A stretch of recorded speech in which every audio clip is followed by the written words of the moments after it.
Trek Profiles Podcast, episode 26, recorded September 2019.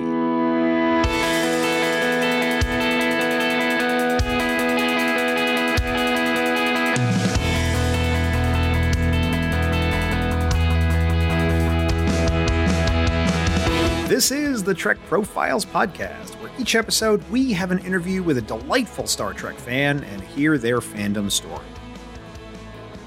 I'm John, your intrepid host of this whole enterprise, and I welcome you to this, the Trek Profiles Podcast, episode 26. If you wish to get in touch with us, you can reach us at feedback@trekprofiles.com or on Facebook or Twitter at Trek Profiles. Show notes for this and every episode are posted at trekprofiles.com, where I post all the links and a little more information about each episode and our guests. This show is completely independent and relies on your listenership and feedback. If you like what you hear on the podcast and you want to support us, the best way you can do that is to subscribe via your preferred podcasting platform. Warning, humans, as we record this, we have reached the end of Season 2 of Star Trek Discovery, so all previous Trek content up to and including that point is fair game and may be discussed during this episode. You have been warned, humans.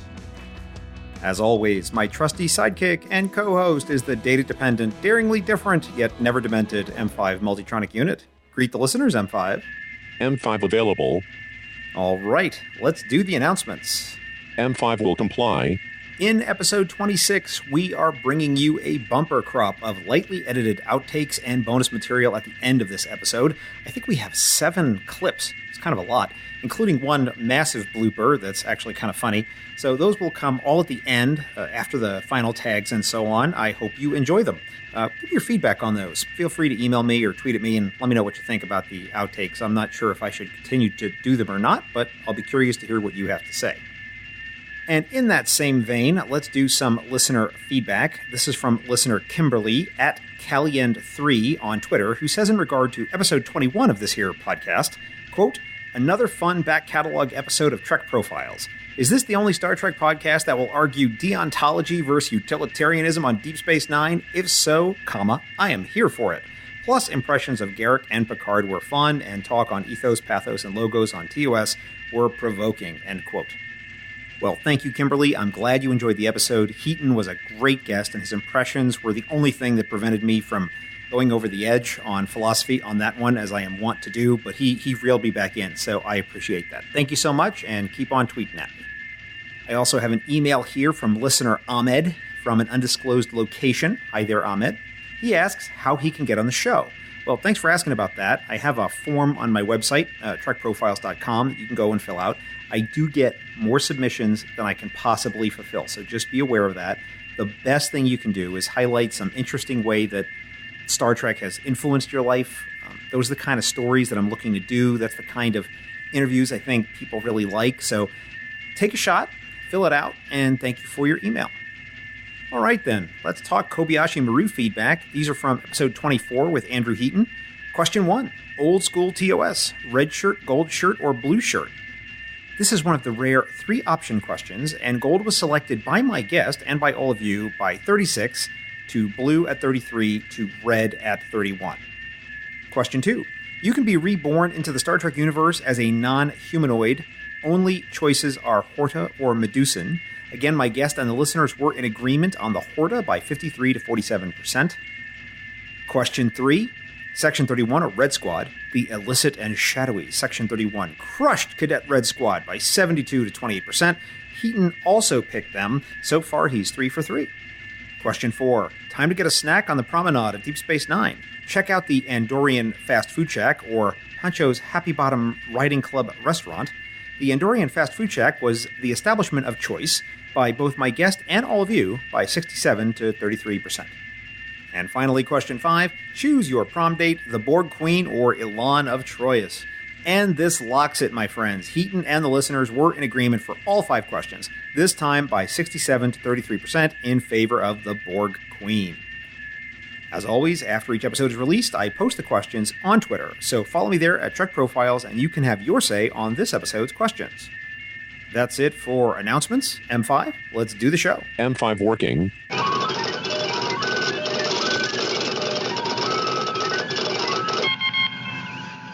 Her favorite character is Janeway. Her favorite baddies are the Romulans. She's a big fan of that omnipotent, wild and crazy guy, the Q. She's not only into Trek, but also Game of Thrones, Walking Dead, the MCU, and several other fandoms from Los Angeles, California, on Earth in Sector 001. It's Alexandra August. Welcome, Alexandra, and thanks for being on my podcast. Hi, John. Thank you so much for having me. I've been looking forward to this. Oh, me too. But the M5 is telling me that it's time for question one. Alex, are you a Star Trek fan? I am a Star Trek fan, believe it or not. When did you first realize you were a Star Trek fan? So I first encountered Star Trek as a little kid. We'd watch it in syndication at my grandma's house after Sunday dinners. But I was too little, I think, to really attach to it. And then it wasn't until later when I was around 9 and 10 or 10 and 11 that I discovered that it was airing in syndication at 10 p.m. on our local Fox affiliate, Fox 36 for Toledo, Ohio friends. And I just got sucked into Next Gen. And that was the beginning of just me sort of going down the rabbit hole with it. Just drinking in anything I could possibly find on the subject. That first set of syndication, was that TOS or was that also TNG? That was TNG. That would have been it. That was while TNG, I think it was the year TNG had ended. I think it was 93 or 94? Somewhere about there, yeah. I think it was 94. I could be wrong. I think the first episode I caught that I really kind of perked up for was Lessons, when Picard and Nella Darren fall for each other. I was always a romantic, so any kind of romance on Star Trek, when she did all 5 episodes of that, I was very into, and then I just got hooked on the rest of it. Are you a Darren Picard shipper, or are you Team Vosh? I'm Team Bev. I was always crusher in Picard.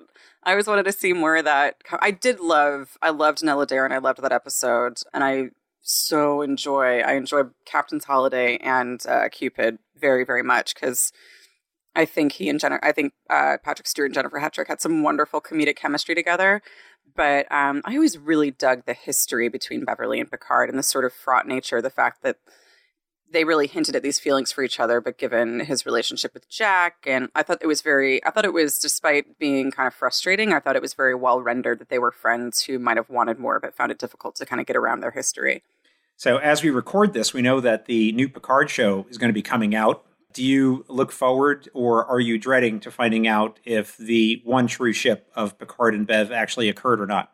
I don't need to see that right away. I'm more interested in 7 having a throwaway line about Janeway and Chakotay enjoying married life, at which point I will fully have a stroke.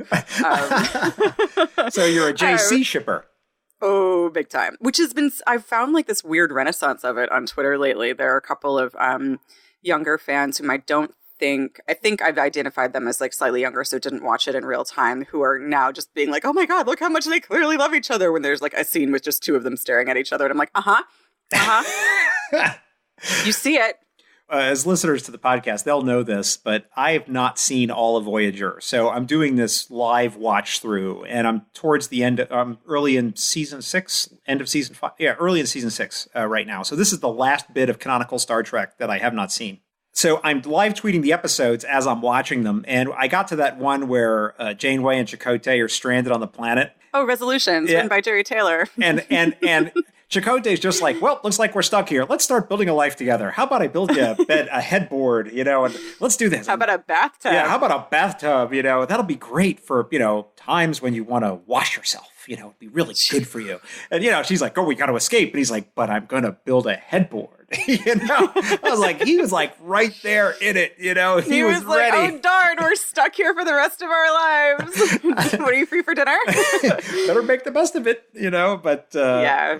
It was. I've seen that episode probably over 100 times. It's there's several moments that I could probably identify. I've written Janeway and JC fan fiction. I've probably read 90% of it. I was deep into it in high school instead of having an actual boyfriend. And it's Resolutions. There's a couple of moments in Year of Hell and in Coda, and then Shattered in I want to say season 7 that are the big JC episodes. So if you need any guidance in that fandom, I'll help you out. I feel like we're only a few minutes into the podcast and we've already landed on your deep, dark, shameful Star Trek secret. No shame. No shame about that. Watching the episode 100 times just to fulfill your, one true ship. I think it's great. That's all there is. He gives her a massage. I think it's great. So it's also very annoying to me that she did not wear the sexy satin nightgown on New Earth. She wore these like see no evil pajamas. She's like, aren't you hot? Well, I think some of the clothing choices were a little interesting, but I will say she did totally rock that white suit back in the 90s, in Santa Monica when they travel back in time. Oh yeah, and he's in that blue t-shirt and gray suit. Ooh. It was he had sort of a Don Johnson kind of look there, little Miami Vice. Very sweet. Rocked it. So it Harking sounds back like to his Model Ink days. It sounds like Voyager's your favorite. It's really tough for me to answer that question, as I think it is for most Star Trek fans. Mostly because the series are so different. Well, not so different, but the series are very, very different. And Next Gen is sort of the place I want to live. I would want to live on that ship and be part of that community. DS9, I find the most dramatically interesting, and I really adored the deep dives they kind of give into the civilization that is the Federation and how they engage with their neighbors and the politics of everything. That was really satisfying to me. And Voyager, to me, is sort of this sentimental love, because it was the first Star Trek that I ever came to completely on my own. I think I started watching it even before I really got into DS9. I was a little bit young for DS9, so initially I didn't really care for it, just because a lot of what's great about it and what's really resonant about it, I think, just went over my head a bit. But Voyager, I fell absolutely in love with Catherine Janeway. She was representation before I knew I needed it. So every time she came on the screen, I was just riveted. And the first couple of seasons of that show, I absolutely adore, which is, I think, stands in contrast to a lot of people. But I really like the Kazon. I like how serialized the show was in the first couple of seasons. And I love the fact that, even though they kind of abandoned this premise to a degree, I loved the fact that this was a ship alone, without Federation support, without the infrastructure. And you really saw them kind of playing fast and loose with rules that Picard would have adhered very, very, very strictly to, because they couldn't and they had to survive. Right. And so I wouldn't say my favorite, but I don't think that I have one, so that's maybe not fair. But Janeway is definitely she's my girl, my favorite character. So then did you watch Enterprise when it came out? This is a deep, dark secret of mine. Oh, do tell. Do you know, so you haven't seen Voyager live, but do you kind of know what happens at the end of, did you know what happened in Endgame? I know they get back to Earth. Okay. Can I spoil something for you? Go for it. Because I've had to watch episodes towards the end anyway, because guests on the show have wanted to talk about it. So I don't think there's any danger there. Go ahead. I talked about this in the article, I think, that we might talk about later, but I was very, very, very focused and wrapped around Voyager, specifically the JC ship, when I was in high school. And I really kind of emotionally invested in that as opposed to a lot of other things. And Voyager ended my senior year, and I was still holding out hope that Janeway and Chakotay might get together. And at the end of it, they did this really strange, and I'm pretty sure universally reviled, left turn of having Chakotay and Seven get together. And then one of the main reasons Janeway goes back in time to change the course of the ship, she says, first, spending the 20 years that it took them to get back to Earth were just really horrible. They lost a lot of people, one of whom, Chakotay, who just they lost 7 of 9, and Chakotay basically dies of a broken heart when they get back to Earth. And so she says goodbye to him at his grave and goes back in time. And I'm like, are you kidding me? The entire time, the entire reason she goes back in time and just breaks the temporal prime directive is because Chakotay and Seven got together. And they're like, what the? Oh God. And then I took a moment and I'm like, maybe you care a little bit too much about this right now. And you should maybe take a break when you go to college and make actual real life friends. And so I was really devastated by that. And on the one hand, that pain was really real, but it was also kind of a signal to me that I was taking this a little bit too seriously. And I didn't think, it felt like I had gone through a breakup. And that was kind of a wake up call to me, being like, okay, this has gone beyond enjoyment, perhaps not in so much a healthy way. So as much as I would have liked to have watched Enterprise, I basically cut myself off from Star Trek for about 4 or 5 years while I was in college. And not like an alcoholic kind of thing. You can't watch it. Did you go to meetings? Hi, I'm Alex, and I'm a Star Trek fan. Hi, Alex. No, again, I wanted actual friends. I just wanted to sort of take a break from that level of obsession. And so And also this was before DVR. It was before, I certainly didn't have the money to buy DVDs at that point, or at least not like these box sets that people were buying. Because I mean, they would go for hundreds of dollars if you got an entire series. So I didn't have the capacity to watch a lot of Star Trek when I was in college. And I had also just emotionally kind of wanted to step away from it. So I didn't watch Enterprise, and I've tried to watch it since, but I like the writing. I like a lot of the storylines. I think they get into some deeper sci-fi that I think Star Trek had gotten away from in Voyager and DS9.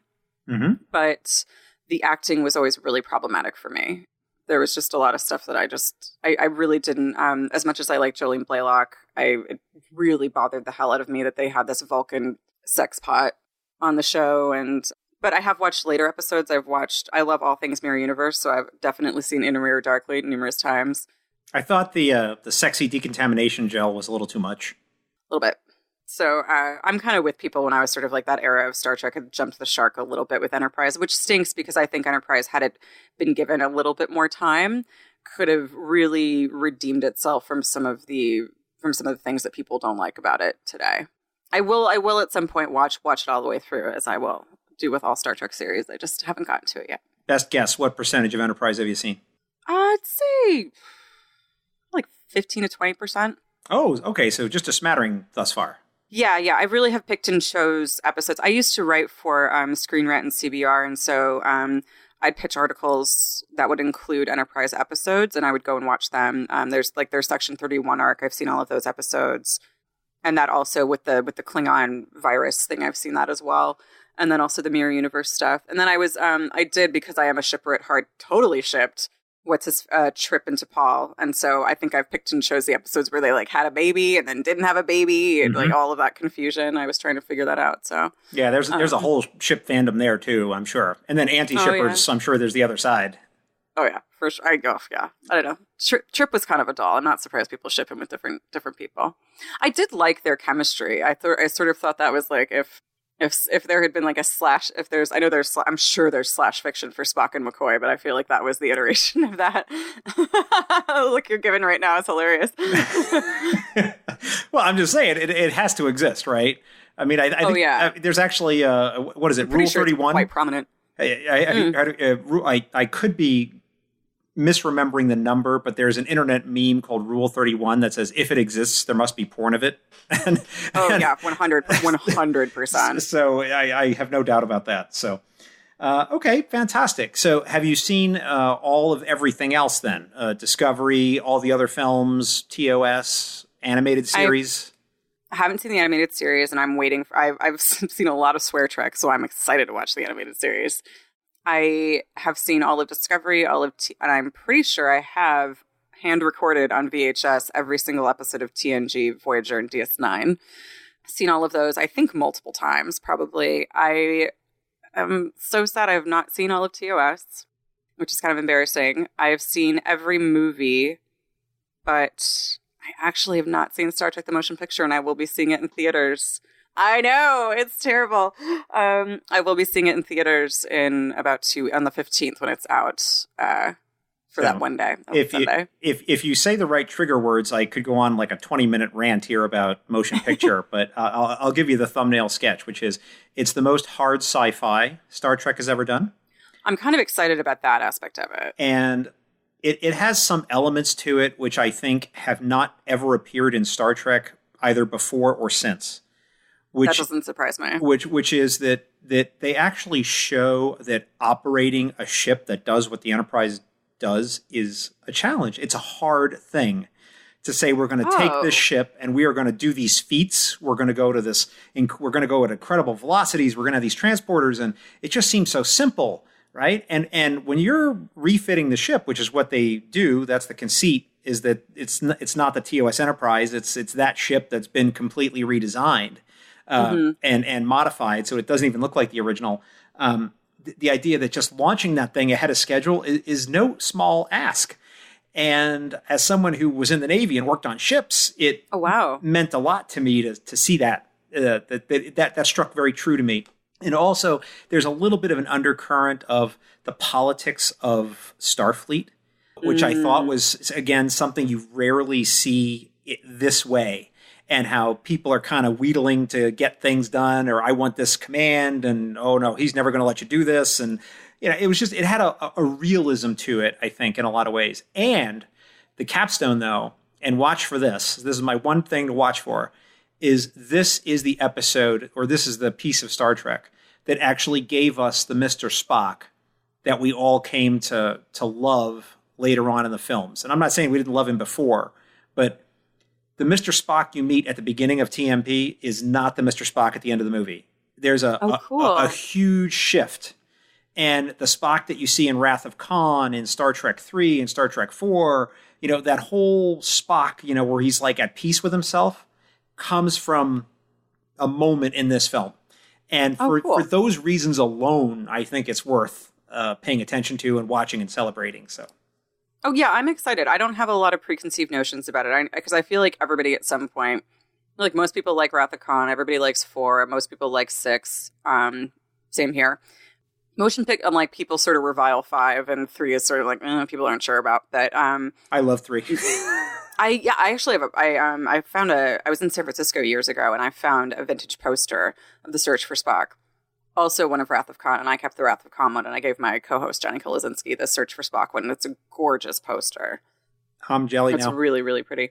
But I hear you on the realism thing, because that's sort of I wouldn't call it a complaint, but it's sort of, I think, just part of the nature of Star Trek as kind of a philosophical show, that they're not trying, they want to use, it's a platform to explore progressive ideals. And so they tend to shy away, I feel like, from the inherent political nature of a military governing body or a federation governing body, and how, like, not every single person's a saint, and not every single person's going to do exactly the right thing every single time. And I feel like Star Trek kind of gets away from that by just not showing it. Right. Like, you sort of can believe it's there. They don't try to sell you on the fact that every admiral is, Jesus Christ. But I like the moments when we get a little bit of that grit. And I feel like the films tend to show that. And that's also one of the things I really liked about Discovery that a lot of people didn't. And I think also what I liked about DS9 that a lot of people didn't initially was that it blends the idealism with more realism, I think, than a lot of people were comfortable with at the time. Yeah. And so that makes me look for. I also really like it when there was that episode. I think it's I forget the name of it, but it's an episode of TNG where just everything goes wrong, and you see this shot of Geordi in a turbolift, and the turbolift goes haywire, and you see it going really fast up and really fast down, and then you see it going side to side, and you're like, oh, that's how the turbolifts get to where they're supposed to be. They also go horizontally. Yes, indeed. And so those shots that we get in, there's an episode of Discovery, I think it's in the season premiere of season 2, where we actually see the turbolifts inside the ship. That was just candy to me. I love that stuff. Like, show me how it works. I love the idea too, that I want to see how it works too. And I love that. But to me, when they showed those interior shots, it looked like the inside of the ship was mostly empty space. I mean, it looked a little weird to me. It looked like the inside of the ship was nothing but a bunch of silly straws, like connecting a couple boxes together. It just looked really weird. But I take that to the... Discovery's a little shiny, I will say. Yeah, at points, and I mean, this might be way too speculative, but it seems like the script was sort of disconnected from the effects at certain points. Like, they would say, the turbolift goes, and the special effects guys are like, let's do something crazy, Yeah. And even in the finale of season 2, where, they have this giant space battle, right? And I think at one point they cut to Captain Pike, and he's like, evasive pattern, beta, theta, 5. And they cut to the exterior, and you see the ship, like, moving a little bit.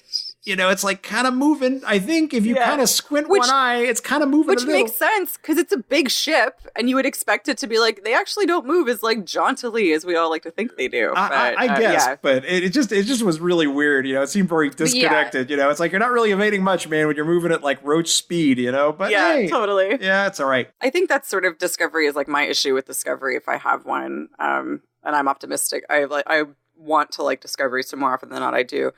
But it sometimes feels like the elements don't always gel, that we have all these amazing moments and these amazing effects and this amazing acting, and yet there's also this, I always feel like there's a little bit missing in the connective tissue, some of the simpler moments of just sort of getting us to these big sequences, be they huge conversations or huge emotional moments or huge battles. Sometimes I feel like they hopscotch from between those, and they forget just sort of the the corridor banter that we're used or to. Sitting in the briefing room. What does this mean, Commander? What do you think? Yeah. Lieutenant, say more about that. You don't get those scenes anymore. Yeah. And some of that, I think, is 21st century television. Mm-hmm. Some of it, it's just how they choose to make the show. I heard someone describe it as, and I think this is stolen from someplace else, but it's the full six-pack, but the thing that holds it together just isn't really doing a good job. It's like it's all there, but there's just something that's connectively not there. So I don't know. Yeah, but I think they're trying to, it's sort of like they're trying to blend the elements of the 2009 films to grab in those fans and make them these really cinematic, fantastic episodes. And it's sort of like, they don't need to do that all the time. Sometimes there can be quieter moments, but. Well, we'll see what happens in season 3. I think it's going to be a very different slice of pie in season 3. So we've got some very different stuff going on. So I'm excited to see what we've got going on. And what is it, the 33rd century we're in now, or 31st century, or whatever the heck it is? So excited. So far in the future. Yeah, it's going to be crazy. Actual final frontier, actual exploration. All right, but I want to go back to, I want to say one more thing about motion picture before we move on, which is that you have to remember that it's a movie from 79. And it's made in a style that was very prevalent in the 70s. Yeah. So if you go back to the 70s and you look at some of the big films, and I'm thinking like, for instance, The Deer Hunter, which was a widely acclaimed film, right? At the beginning of that film, there's 6 minutes of Russian folk dancing. Yep. 6 minutes of nothing else but people doing ethnic folk dancing. If you look at Close Encounters of the Third Kind, which was an influence on motion picture, there's a guy who builds Richard Dreyfuss, I think, builds a garbage volcano in his living room for like 5 minutes. And you just see him building this garbage volcano while music plays, and you're like, what is happening right now?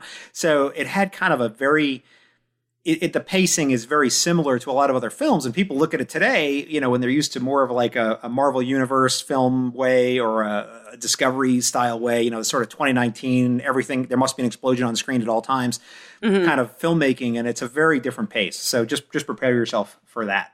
Noted. I will. All right. So then you're going to catch up on Enterprise and eventually you'll be a completist. Are you going to make a vow right here on the Trek Profiles podcast about that, Alex? Are you going to be a completist at some point? Get up there with animated series? I will be a completist at some point. I refuse to set a time on that. Fair enough. I have a job. Fair enough. Have you ever been to a Star Trek convention?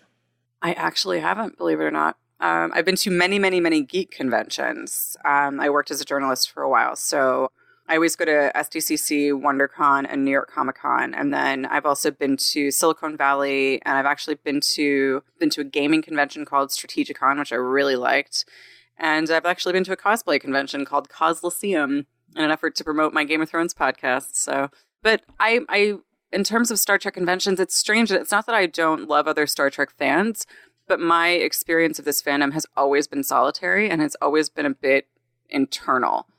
I didn't grow up with a lot of people to talk about it with, so I don't know if that part of me just never really developed. And not to say that I wouldn't like to go at some point. I just never felt I haven't felt particularly called to go because I'm very satisfied with my experience of the fandom on the internet and watching the series and interacting with folks that way. Mm-hmm. I like couching this because I don't want people to think that I'm sniffing at Star Trek conventions. It's not that at all. I just hasn't really come into my life that way. That's okay. But you think you might at some point give it a shot? Yeah, I was pretty sad to miss STLV this year. That would probably be the one I would go to just because I live in LA and it's close and it's the big one. I also, this is a thing too. I have no real desire to meet Star Trek actors or people who are affiliated with. I'm so happy when I do. I do a podcast with Chase Masterson called Disco Nights, and it's such a joy and it's such a pleasure meeting with her and talking to her. But these people are, to a degree, my very, very emotional heroes, or big emotional heroes. And I've met people that I've admired that have defied expectations in not a good way, and I have impossibly high expectations. I'm terrified to meet Kate Mulgrew. First of all, I'm going to be an idiot. I just won't be composed. I know this about myself. And second of all, I hold her and Janeway in such a treasured place in my life and in my development and just in my heart that if it didn't work out, I feel like I'd be devastated, and needlessly so. So that's kind of that's probably the biggest reason I've never been to one, is that I haven't been I'm very fulfilled in my interactive fandom, and I'm not. It kind of frightens me the thought of meeting people. Like yeah. It's a typical story I'll hear that people will go to their first convention because they really want to meet a particular actor or somebody like that. Now, for myself, I've never felt compelled to meet the actors, but I always want to see the writers and the creatives. Yeah. Those are the people I always want to see. And one of the high points of STLV for me, because I live in Vegas, so it's kind of hard for me not to go. If I lived in Vegas, I would live at STLV, that's for sure. And one year, and I want to say it was maybe 2013, 2014, somewhere around there. I don't remember exactly, but Ron Moore just showed up. And he wasn't on the schedule. He wasn't supposed to be there. And he just walked in, and he walks into the vendor's room and sits down at an empty table. And he's like, does anybody want me to sign anything? You know, and like all of a sudden there's this giant line. And I'm like, hey, what's this line for? You know, they're like, oh, Ron Moore is here. And he's just like talking to people, you know, and there wasn't like any, you know, he didn't have a handler. He didn't have like his business guy. You know, sometimes you go to these things and they're like, there'll be two of them at the table and you got to talk to one guy to pay a fee. Yeah. And then you can talk to the talent, you know, and all that. It wasn't any, he just sat down at a table and I was like, can I have a selfie with you, man? You know, and he's like, yeah, sure. Come on. And I guess I got a selfie sitting at his table. So that was a big thrill for me. That's a good point. Yeah. I adore Ron Moore. Like one of the thing that actually got me back into geek fandom hardcore, took a couple of years off to get seriously into General Hospital. The thing that really, really got me back into it was Battlestar Galactica. I watched that, and then, like, for the next 2 weeks, I was just, like, down the rabbit hole of, I think 3 seasons had come out, so I honestly was the only thing I watched until I finished every single inch of it. And I was so obsessed with it that I was actually looking at this bar downtown called the Edison, and just looking at their calendar of events, and noticed that they had the Jules Verne Film Festival was celebrating Battlestar Galactica, the new series. Nice. And you could just go. And I was like, are you freaking kidding me? So I went and I met this, I was poor. So like you could pay like $100 and get VIP and then hang out with Ron Moore and David Icke, I think was there, and Edward James Olmos. Also obsessed with Mary McDonnell. I like strong brunettes. It's not a secret, not a mystery, but I went to this party and I was sitting there and this guy started, he was a clown. He was like a professional clown. He wasn't dressed up, but he started hitting on me and I was chatting with him and I was about to give him the brush off, but then he was like, oh, I have VIP. I can walk you in. And I was like, okay. Oh dear. Which I typically don't do. And I was like, I'm sorry. Edward James Olmos is 5 feet from me. Ron Moore is right next to him. I cannot contain myself. Yes, you can walk me in. I will not speak to you after that. And they were airing one of the episodes where President Roslin is stuck on the Cylon base ship and they're jumping back and Adama is waiting for her in a Raptor to get back. Yes. And yeah, I was also a big Roslin and Adama shipper, which totally paid off, kind of. That is the one true ship right there. Oh my God, they're so good together. And you know, if you ask Eddie and Mary, they will tell you that they had been together throughout most of the show. It's just they never got the scenes to film. But I love them. I love them so much. If you talk to them, they're like, oh no, they've been having sex for a long time. It's just they never showed it. You know, they never gave it to you on screen. But that's how they played it, and they're like, yeah, that's been going on. You know, that's a real thing. That was definitely the fan consensus as well. I can attest to that. The story that I hear from fans on this show, and just in my life talking to other fans, is they'll go to the convention and they'll want to see the actors, and then as they start going, it's about seeing these other people, these other fans that they know, and it's sort of the gathering of the tribe, and everybody gets together and we get our nerd on as it is. That's what I was picking up with, like, just watching everybody on Twitter. I was like, oh, that does sound like a really fun group. Like, I bet that would be really fun to go to and just, like, geek out with everybody and have that community and just be in that fangasm for a couple of days. Oh, sure. Well, you can go on Twitter and you could say something totally innocuous, like, boy, I really enjoy cheese. And someone will say, someone will jump all over you, right? Like, cheese is the worst. Yeah, cheese is the actual devil, right? And that's it. Like the anti-cheese people will be on you, And you go to the Star Trek convention, no one's gonna say anything to you for liking Star Trek.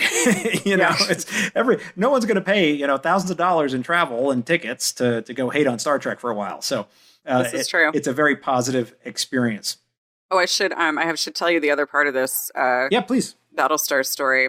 So I get walked into this VIP thing, and they're airing that episode on the big screen on this like projector at this bar. And we're in this VIP section, and the guy that had walked me in, like very like hardcore, starts to network with Edward James Olmos, and he's like drops all of his credits. Oh, Mr. Olmos, and blah blah blah blah blah. It's just I so admire your work and blah blah blah. And I'm physically incapable of being that person. I will just be quiet and be like, hi. And then I introduced myself, and he asked me what I did, and I was like, oh, at this point I was an actor, and he was like, oh yeah. And I was like, yeah, there's nothing else to do, and he's like, ain't that the truth, or something to that effect, and very sweet. And then it turned out that we were the only two people in that group that were actually watching the episode. And so it gets to the part where Adama is like leaning by her deathbed. She's like dreaming this, and he like takes off his ring, and he holds her hand, and he's you go rest now. And I just looked at him, and I looked at Edward James Olmos, and I was like, I cried during this so hard. And he was like, so did I. And it was just this got to I lost it. And then I tried to say hello to Ron Moore after, and he was very sweet, but then like politely tried to walk away because I was very excited. Yeah. I guess they got a lot of that. Yeah. I'm sure today, there's an even more virulent, and I say that in the kindest possible way, fandom, which is the Outlander fans. Oh, I'm a fan of that. Yep. So I watch it too, but I just, by monitoring Outlander Twitter, you can see that there's some very, very virulent people on different sides of things. And so I imagine it's gotten even worse for him these days. Do you collect anything Star Trek related? I keep a lot of the stuff that I have. So I have a couple of, or it's the stuff that comes my way. Like somebody got me the Janeway Hallmark ornament. I have that. And I used to not collect, but just buy because I liked them, as many Star Trek reference books as I could get. So I have Mark Altman and Ed Gross's Captain's Logs, both editions. And I have an Art of Star Trek book. And I have the old Star Trek Encyclopedia. Nice. But I am also, and this is pretty much true of all my fandoms, I used to be a collector when I was a kid of just random things, but now that I live in a small-ish apartment and I like minimalism and kind of clean spaces because I just don't have a lot of it, I don't really collect anything because it's nice, but like I still like Star Trek regardless of whether or not I have certain things. And it feels like clutter to me, and it's always something I have to dust. So if I did collect anything, it'd be fan art. I have a couple of pieces that are up in my cube at work, and I have a couple of Juan Ortiz's posters. Nice. Really, really pretty ones. Actually, the one from City on the Edge of Forever is absolutely stunning. So I have a couple of those. But no, I don't really don't do pins, and I don't do. If you can send me a link to a picture of it, I'll happily put that in the show notes.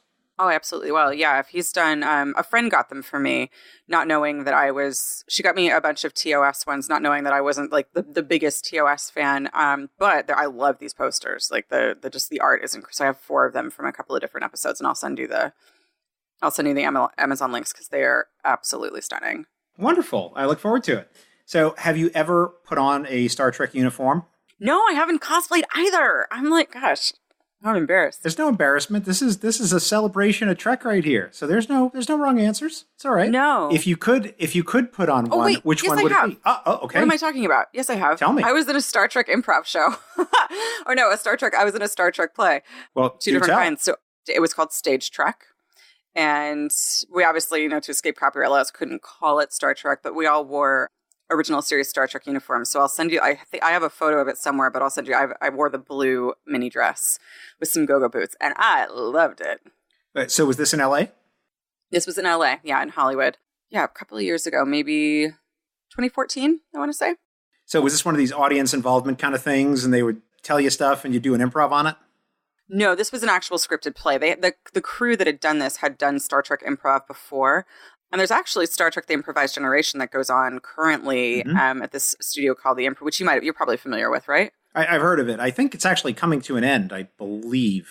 They do it seasonally, so they might be done right now. I don't know if they're doing it completely closing it. You might know better than me. That's actually where I met John Champion and Larry Nemechek, was at one of those, because they would hold Star Trek Discovery watch parties. Nice. At that space as well. So, but yeah, it was a play.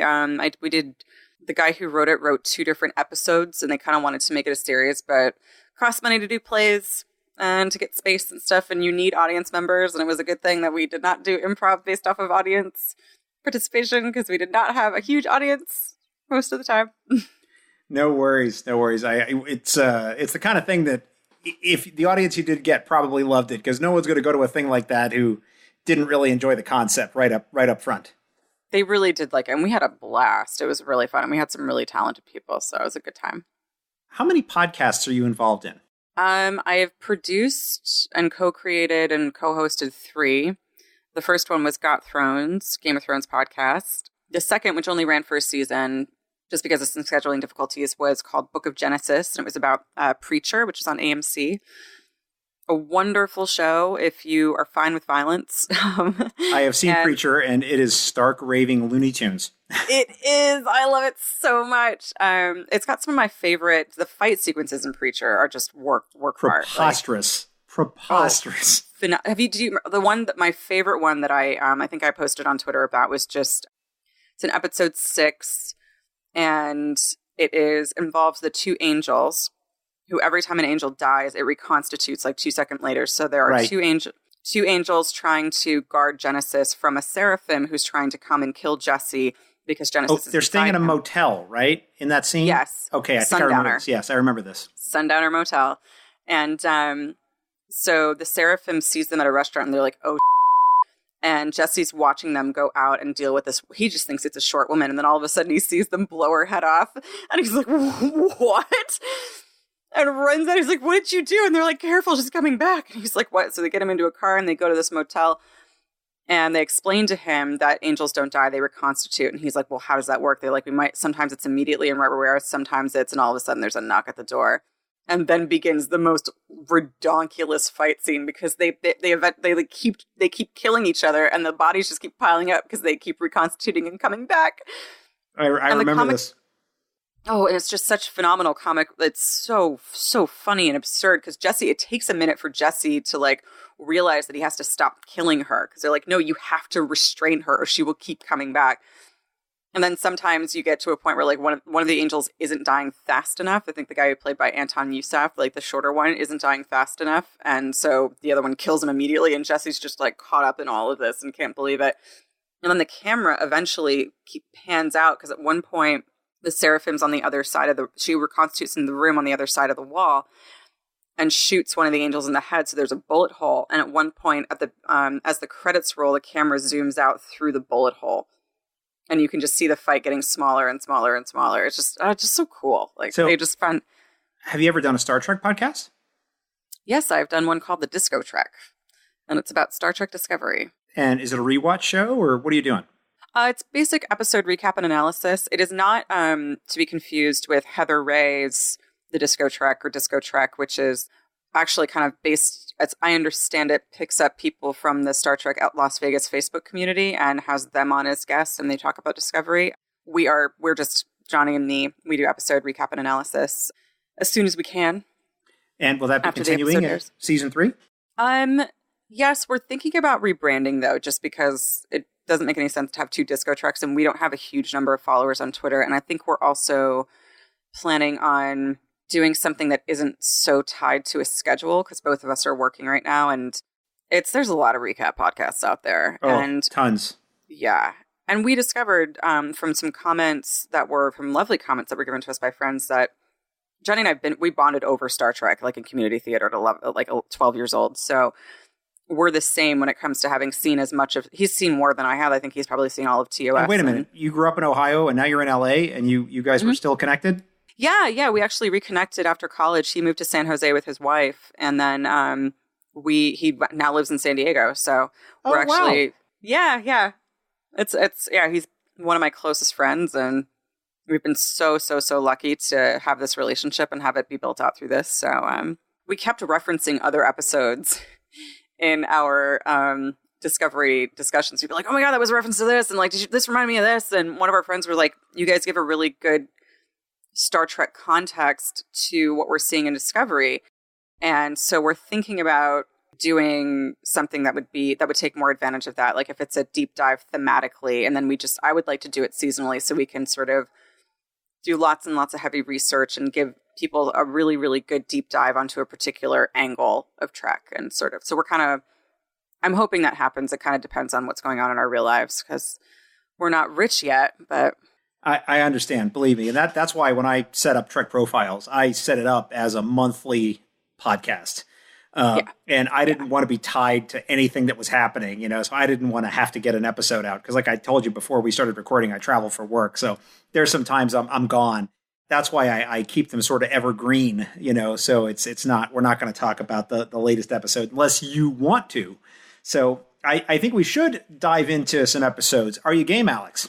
I am absolutely game. Yes, I like talking about Star Trek, if you hadn't noticed. All right, so then I think we should start with a TNG episode. Let's talk about Deja Q. This is Season 3, Episode 13, when Q is seeking asylum on board the Enterprise after he's been thrown out, ejected, rejected from the Q continuum, and stripped of his powers.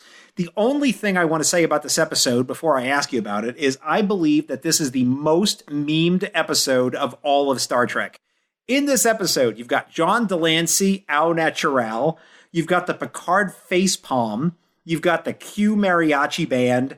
And you've got Data laughing. Yep. I think there's more memes that have been generated from this episode than any other. It's certainly a classic episode. So my first question for you, Alex, is do you think that this is one of the best episodes of all Star Trek? Or is this an episode that is personally meaningful to you or both or some combination? I would say it's a combination. I think it's a really brilliantly well-wrought episode of Star Trek. It's perfectly light. It is hysterical. It is so funny. And Star Trek rarely leans into comedy the way it does in this episode. And it's a fun little detour into the Q continuum. We get kind of a deeper idea of what that is and how it's governed and how, they're omnipotent, but are they really? And they are governed by some kind of rules and they have a kind of responsibility. Guinan is in it in this really fun way. Q manages to show some humanity in his relationship with Data. And there's also a brilliant kind of minor sci-fi B-plot that is also deliciously tied in with Q. Like the Calamarain? Yep, the Calamarain and just the poor... And I like sort of... You also get the C-plot of the Enterprise on one of their sort of... On like more of a typical mission of them trying to fix a planet whose moon's out of orbit. And so everybody's going to get flooded out of their homes and stuff like that. This sort of Good Samaritan trip that you think the Enterprise probably did normally is sort of run errands like this occasionally because they had the capabilities to. Personally, I just adore Q. I love the misanthropic side of him because Next Gen is so perfect and so idealistic that any episode where we gets a little must, I really like that. Any episode where Picard gets that's why I like Vosh. Vosh really ruffles Picard's feathers. So does Q. And their friendship here is kind of hysterical. And it's not being super articulate about it. It's just really, really funny. Like Worf has some really good one-liners. And like when Q says how can I prove? Like, I'm mortal. How can I prove that to you people? And Worf die. Damn. And then Q doesn't understand what falling asleep is, which sort of you're omnipotent, you should know what falling asleep is, but just him being I got very tired, I had to lie down, I lost consciousness. It's you fell asleep, and he doesn't know about being hungry, and then he gets a back spasm, and Crusher just she's well, you've been a pain in our backsides long enough. It's just good. So, if you're a big fan of Q, did you wince a little bit when he got stabbed in the hand by a space fork by Guinan? Really. I mean, I did just personally. Because ow. I feel like that probably pierced the skin and that did way more damage than we saw. But I also like Guinan. Seems human enough to me. Because she does not care. She's whatever, I don't care. You're still probably up to something. And if you're human, you deserve it. Do you feel that Q actually had an arc? Or do you feel that he was sort of a constant, sort of stuck at his level? Or do you feel that there was something in between? It's throughout all of TNG. Right? Even Voyager and all the other series he was in, if you want to talk about it. I think he definitely had an arc on TNG. I think that was really exemplified beautifully in the TNG, the little documentary they did, Journey's End. It was sort of a behind the scenes documentary that they aired, I think, before or concurrently to All Good Things. And they talked to John Delancey, and he talks about how Q is this very judgmental, very villainous, very... he's a judge. He's an arbitrator, and he's judging humanity. He's in this sort of malevolent God category, which I think was Gene Roddenberry's comment on the idea of a God. And if there is a God, it's a God who's sort of toying with us and being all right, well, I mean, do you deserve to exist? Let's find out. And honestly, I'm so far evolved beyond you. I'm not really concerned with your feelings and with your petty crap and with anything that you really care about is minuscule to me. So I think he starts there and encounter at Farpoint. And then you see him they flash forward in this documentary, and you flash forward to him in All Good Things, where he's like back in like prehistoric times with Picard, and he's like, look at this, really must speak to the maid. Like, he really lacks a sense of humor in the first kind of 2 or 3 episodes that we see him in, but then I don't know if this was intentional or if this was just as the show evolved, but he gets warmer. He gets a little bit more vulnerable because I think he was popular, and you have to give a character like that a little bit more depth. Otherwise, he just becomes something to be defeated. And almost comparable to the way that Ferengi first appear and then to where they wind up on DS9, where they, they're much more three-dimensional, and they're not necessarily people. They're not human, but they're not evil. And so I feel like Q really goes in his own appreciation of humanity journey. And he learns just because Picard keeps kind of showing him stuff he didn't expect, which is kind of like Data. He and Data have parallel journeys a little bit, Mm-hmm. which is again, one of the reasons I like Deja Q so much is that you get a little, like, he appreciates Data just a little bit in this moment, and you see him soften a little bit towards him. And John Delancey's just so good and so mischievous that I think on Voyager, I don't know that he had so much of an arc. I think they just more focused on his and Janeway's relationship, and he gets these moments of maturity. I feel like the Continuum had more of an arc on Voyager, and less Q himself. But oh, that's interesting. Okay. Well, I thought it was fascinating that it turns out that L.A. Law was directly from the Q Continuum, because Corbin Burnson shows up. Yep. And sorts everything out at the end and gives him his powers back. And all I could think was, that's the guy from L.A. Law. I mean, it's just... I have to tell you, my favorite line, or at least my top 5, one of my top 5 favorite lines in all of Star Trek, is when Corbin Burnson gets there, he's like, I always have to bail you out and I'm tired of it. And Q just snaps, well, I wasn't the one who misplaced the entire Deltivid asteroid belt. And Corbin Burnson immediately just goes, hey, we're not talking about me. We're talking about you. It's so good. It's so, like... And nobody gets that when I drop it. I'm like, well, I wasn't the one who lost the entire Deltivid asteroid belt. And people stare at me blankly, and I get a little sad inside. Oh, that's okay. But we're going to make you happy, because we're going to talk about a movie now that makes people happy. It maybe makes you happy, makes me happy. And I'm only allowed to talk about this movie because as we record this, it is a Tuesday. And because it is a Tuesday, we have to talk about Star Trek Generations. We got to talk about Star Trek Generations. The M5 told me that we can only talk about this episode on Tuesday. So it is a Tuesday. Here we can only talk about certain elements of it. Here we have the Enterprise B. We've got John Harriman. We've got Demora Sulu.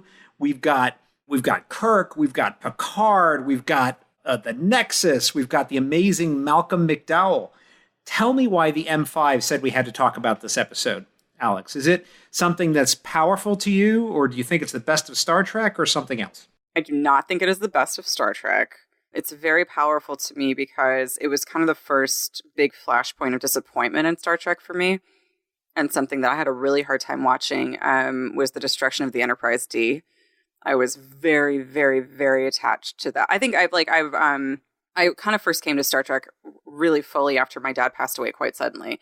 And one of the reasons I fell in love with TNG, I think, looking back on it, was because all of the problems that I had, that of, like, I wanted to be an actor, nobody wanted me to be an actor, nobody was supportive of it, and I never, I always wanted stuff that I couldn't have. We weren't poor by any stretch of the imagination, but we weren't, rolling in dough, so I felt like I was being told no a lot for things that I wanted, and I felt like all of the problems that I had, I wouldn't have had if I just lived in Star Trek: The Next Generation. If I was like Loxana Troi and I had telepathic powers, if I was like Q and I was omnipotent, I could just do whatever I wanted. Or if I lived on this great ship and I could just pick what I wanted to do in life and just go do it. And I could have replicators and get whatever food I wanted, and I didn't have to worry about finding a career that would pay me a lot of money. I could just pick my passion and go do it. And that show was such my happy place, and it ended on such a high note. And then Generations opens with Picard's brother and nephew dying. I still at this point, I'm like, I don't know that was necessary. And it was really tragic and dark. It was, I guess, cinematic because it raised this. It's high stakes, but then at the end, I got a challenge there because it's not cinematic because nothing happened on screen. It was just a couple lines. Well, just that level of tragedy, I guess. But that level of tragedy is sort of, I feel like, was something they shied away from on the show. Sort of. I don't. Yeah, well, they died in a fire, which I find like in the 24th century. How does one die in a fire? I find it rather bizarre. I don't know. Bizarre. Yeah, that's what I was like. A fire? Could they not have died in a Klingon attack? Come on. And that, I kind of got it because Robert is was so analog and was so abhorrent of technology. I could totally see it being like, he just didn't want to install fire suppression systems, but that's just dumb. For safety, right? Yeah, that safety stuff. I don't want that. Safety. All right. Well, but then that on top of, I really, really didn't see the Enterprise D being destroyed coming. I was too young to realize they're probably going to need to do a new ship because it's the movies and we got to make use of our budget and let's do something really fantastic. And then when just watching that attack, when the shields are, when they have the shield codes and the Duras sisters are just landing hit after hit after hit, and there's a coolant leak, and all of a sudden I realize they're not going to fix this, and it's not going to be all better, and there's going to be no reset button, and the ship's going to die. And they get the Saucer section away, and just seeing the body just explode was so devastating to me and so traumatic. I don't think I watched the movie again for 10 years. I think it's interesting to compare and contrast that versus the scene that they did in Star Trek 3, because in 3, Kirk gives the order, and you feel the loss of the ship because you feel the pathos of Kirk as he's doing it, and there's all this tension with the music. The thing that I especially noted on the rewatch that I did for this is that Picard isn't even there. Yeah. He's not even there. The ship is blown up, the ship crashes, and, someone had to go tell him later, oh, by the way, the ship's destroyed. Just FYI, sign here, And he's like, what the hell? What happened to Livingston? I live for 5 minutes and, and then the whole ship gets destroyed. But I will say this, Alex. One of the things my listeners are used to is that because this is an interview show and it's just you and me, as your friendly interlocutor, I have to take the other side. So let me offer you something to think about as far as Star Trek Generations. There was a book written in the 50s, which there was a movie written about in the 80s by a fellow named Nikos Kazantzakis called The Last Temptation of Christ. Is he Greek? He is Greek, right? And yes, very Greek. And the book was called The Last Temptation of Christ, which caused a lot of controversy when the movie came out. It was a Scorsese picture. Yeah, I've seen it. Okay. So for those who don't know, the whole point of the film is that at the last moment, the devil offers a temptation to Jesus, which says that you can have a normal life. I will give you a normal life. You can marry Mary Magdalene or anybody else you want, and you can have kids, and you can go do normal things. You can go be a carpenter. And, it doesn't matter what your religion is or, anything like that. But if you understand the story of the Christ story, right, is that would be the biggest temptation imaginable for someone in that position. Yeah. To say, you don't have to have this. You can live a normal life and do normal things. I remember liking that movie because of that, because I feel like devilish temptation always comes in the form of something that's very demonstrably evil and indulgent, and this was just it's normal. Die on a cross. You could not die on a cross with your own people hating you and rejecting your message. You will have an ordinary, normal life. You'll be a normal person doing the normal things that are normally done for a regular person. And you'll have a wife and children, and you'll be in the community and all this. And for someone who's in that role, you think, my gosh, that is the biggest temptation imaginable, right? Is that you can be normal. And he actually falls for it, right? In the movie and in the book, he says, yes, I want that. And he experiences it, and then he recants. And it has sort of this beautiful moment where it turns around and he says, no, I accept the original fate. I accept what it is that I am destined to be. And as I watched Generations, I felt very much that it was the same thing for Picard. Oh, I've never heard. That's really cool. You will have the life that you've always wanted. You don't have to have the weight of the world on your shoulders. You can have these lovely children and a lovely wife, and you can sip a brandy and enjoy your family. In like 18th century England. In like this bizarre Victorian 24th century mashup, which makes no sense, which was filmed in Pasadena, even more strangely. Of course. But you can have this normal life. By the way, I'd like everyone to know that his dream girl looks a lot like Gates McFadden. Just saying. There's that. I sense my ship detector is going off there, and I'm not talking about, the Galaxy class detector there. So I felt like it was a very profound message for both Picard and for Kirk, who was in the same situation that you've got as he says in the movie, I was out saving the galaxy when your grandpa was in diapers. And all of a sudden, nope, you can be with Antonia, you can ride the horses, you can chop the wood and make your Qatarian eggs and do all these things. And just stay here and it's cool. You be cool. I'm cool. We're all cool. Everybody be cool. And they have to pull themselves out of that and accept sort of this, in Kirk's case, a very dark fate. And in Picard's case, a different fate, which closes off some portions of his life. I thought it was a very profound message about humanity. So how does that sit with you? I don't disagree. And I actually, I think the stuff in the Nexus is really my favorite part of that movie. And of course, there is actually this sort of intense satisfaction at seeing the two captains meet, despite the fact that could they not have made that woman's name Edith instead of Antonia? We'll put a pin in that.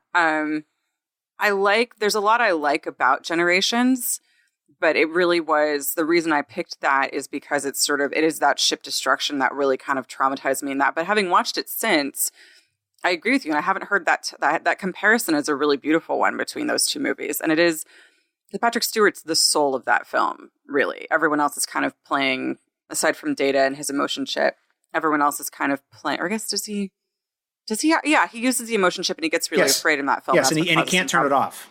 Right, yeah. Wish I had one of those. And Picard's story, you really do, I thought it really, it picked a thread from the series a theme from the series that had been revisited a fair amount of Picard choosing over or wrestling over and over with his abandonment or his choice of career over family and roots, and how most of the time he likes it and is really, really embraces it. And sometimes it makes him just devastatingly sad. And that's even, I think, addressed in Lessons when he lets Nella Darren go and he says, I just can't, there's no way I can be captain of the ship while you're on it and worry about you. There's no way I can be objective and do this. And it's absolutely true and so sad. And watching him have that, and you see the joy on Patrick Stewart's face. He renders it so well. And there's something watching that as somebody who'd watched that show for so long and seen the desire for him to have that and to see him finally indulge and let himself like it and let himself love his kids, his strange Victorian children. It really is very poignant. So we're going to come back to this in a later thing we're going to talk about, because I think there's more to say on it. Okay. And I think you know what we're getting to here when it comes to Picard and Beverly. So there'll be more to come on that. But the one thing I did learn is to always keep the dillweed right behind the oregano. And once you've got that Curlin Niskos at the end of the movie, you can just toss it aside. He was all excited about it in that TNG episode, and then at the end of Generations, he picks it up and throws it to the side, which made my gears seize up, I have to admit. What happened to Livingston? We found Spot. What happened to poor Livingston? I honestly don't know. I think that is one of the mysteries. Maybe he has his own little ejection pod. I don't know. I hope. Oh. Maybe he went to the same place where Jellicoe sent him in Chains of Command. So it is going to be a first for the Trek Profiles podcast here, Alex, because for the first time, someone has picked a novel to talk about, which I entirely support. You've selected the novel Q Squared, which, by the way, is stark raving mad, and I enjoyed reading it. So good. This is a novel from July 94 by Peter David. A thumbnail sketch, for those who haven't read it. It posits that Trelane from TOS was a Q, and RQ, for the TNG Q, was his mentor, and it even posits maybe his dad. Maybe his dad. And big spoiler there. I wasn't going to go that far, but you're giving it all away. Oh, shoot. Sorry. All right, well, you'll have to edit all that out. No, all that's staying in, my friend, because that's how we roll up in here, yo. And it even posits that Gary Mitchell was a Q from Where No Man Has Gone Before. So, yeah, that's right. For those who haven't read it, the novel has 3 timelines that sort of merge and mingle into weird ways. There's the original sort of TNG timeline, and the novel doesn't start there. It shows up later. But the first timeline puts Jack Crusher in charge of the Enterprise just prior to the Farpoint mission, and Picard is the first officer. Riker isn't even there. Nope. Geordi's a nurse. And the new chief medical officer, Beverly Howard, is assigned to the ship. And then there's a third timeline, which is basically an alternate universe of yesterday's Enterprise with these insane Cardassian and Romulan torturer guys. And Deanna and Will have a son who's this rambunctious hellion, Tommy. It's really crazy. So tell me why the M5 suggested that we talk about this particular episode, this particular novel. Is this something that speaks to you personally? Does it just fill your need for more and more Q? Or is there something that you feel puts this up on the top shelf of all Trek that we should all recognize? It's just bonkers, and I love every minute of it. I'm a person, I really like getting to know characters that I love, and then I love seeing different iterations of them, different permutations of them. It's why I like the Mirror Universe so much, partially because everyone is sexy and dresses so well, and then also the fact that we have these like wonderful, idealistic Federation characters, and then we get to see their evil twins, and it's really fun. But you can also do that so many different ways. One of my favorite episodes of TNG is Parallels. It was, I think, the first episode. It really was the first time I ever perceived or was introduced to the theory of multiple universes. And it's been a device that I love playing with because you can just take worlds that you've built and then play with them and make them something new and create new pairings and new interactions between characters that would not have fit in the fence of your original story. And that's always a treat to me because usually I think, and definitely at least in television up to that point, the stories and universes were pretty rigid. There wasn't really much playing with going in and out of them like we have now in a lot of genre fiction and entertainment, and at least in the stuff that I had encountered.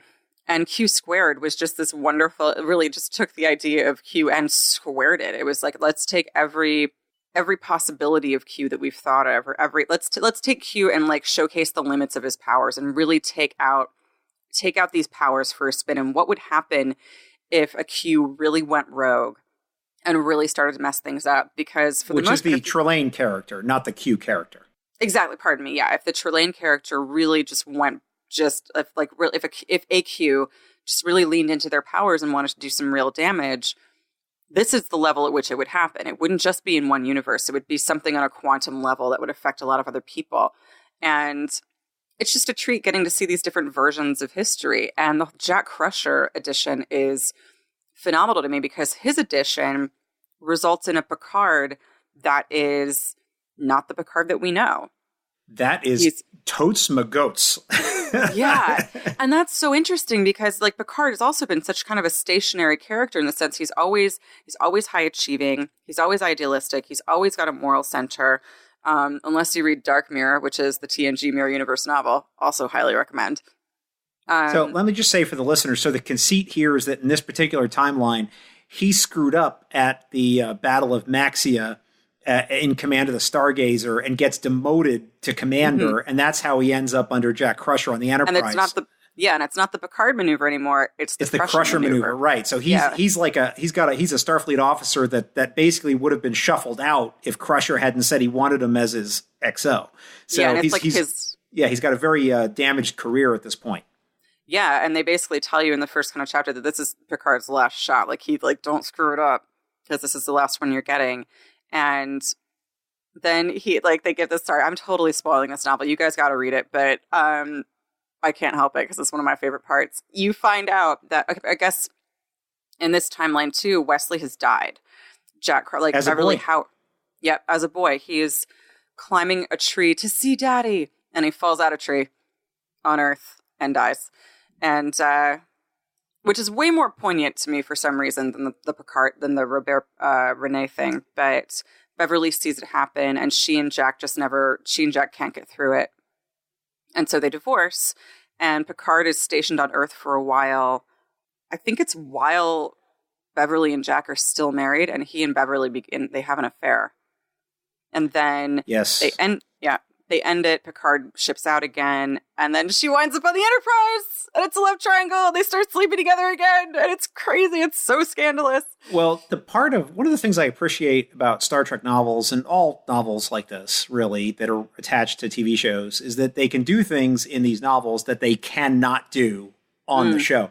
So one of the most soul-crushing, pardon the pun, moments is when Picard and Beverly are engaged in sexy time, and Q appears, or is it Trelane? I don't remember. It's Trelane. Trelane Even Q's not this messed up. And makes Crusher go invisible and takes him into the room while his ex and Picard, his ex-executive officer, are in the throes of passion, and they're standing there making commentary on it. And yeah, like Crusher is just like amazing.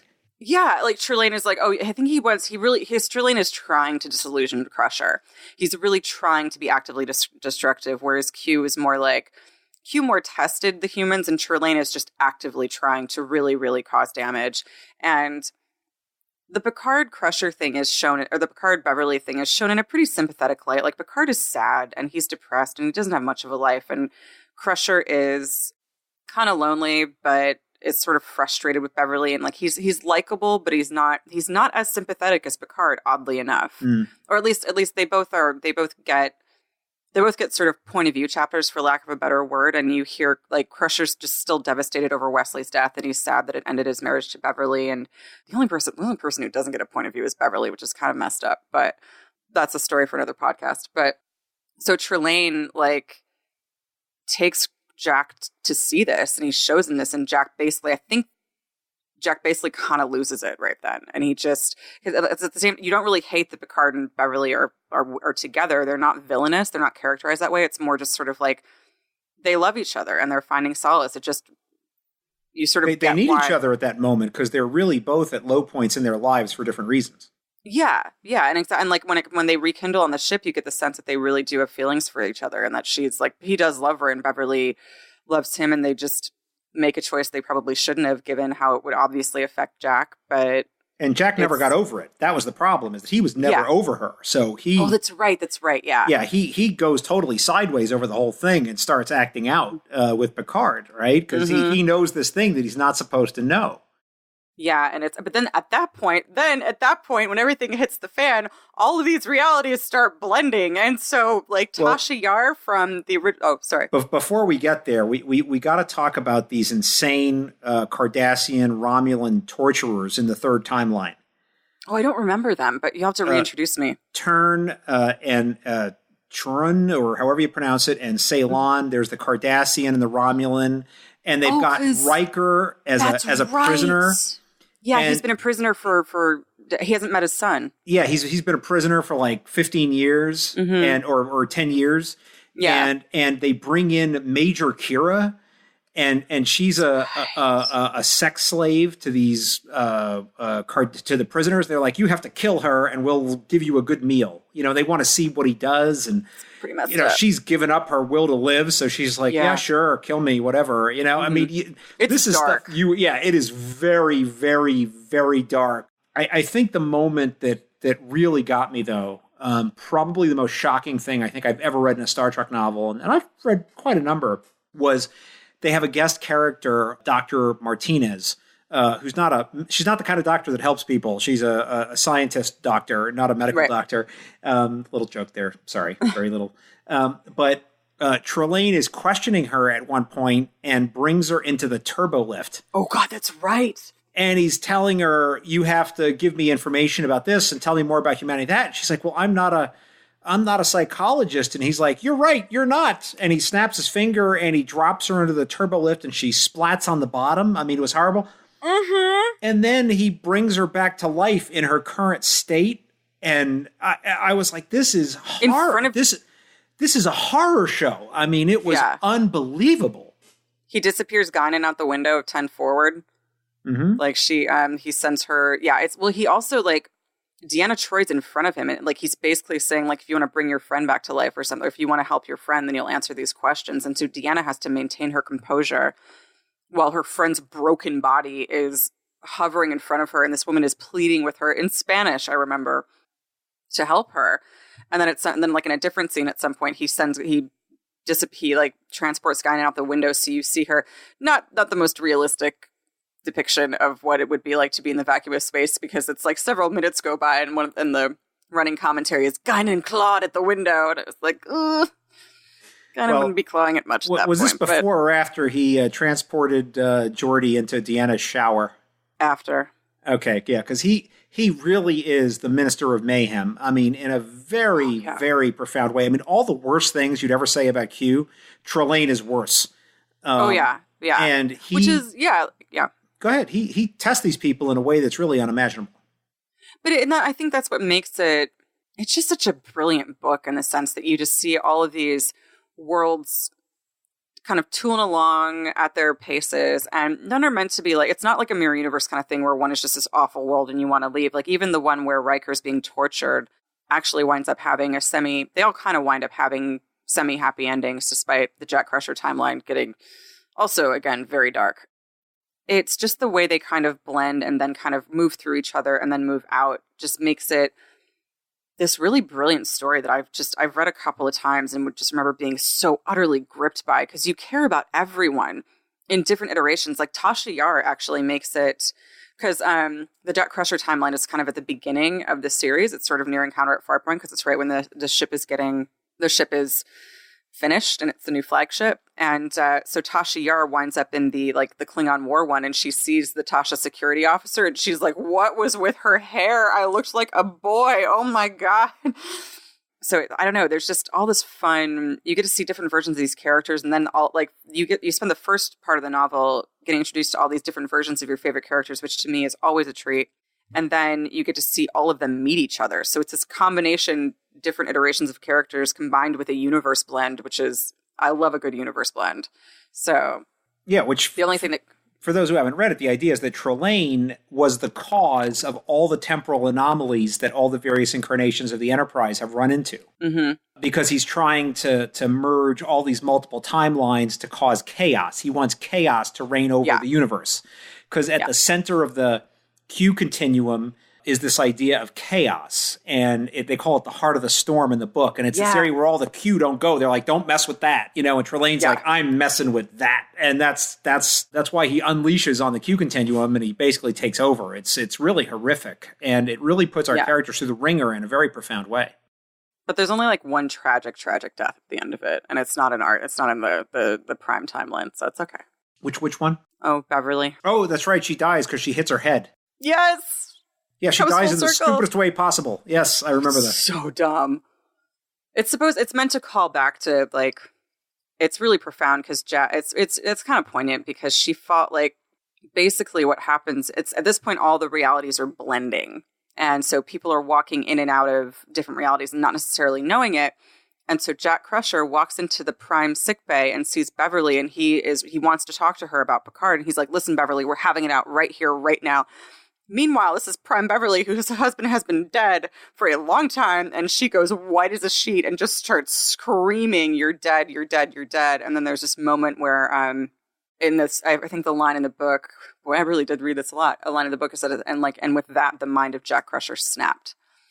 And he goes crazy, and he just starts wreaking I can't remember what he does, if he just starts wreaking havoc, but he winds up in a sickbay with with the other Beverly, with his Beverly.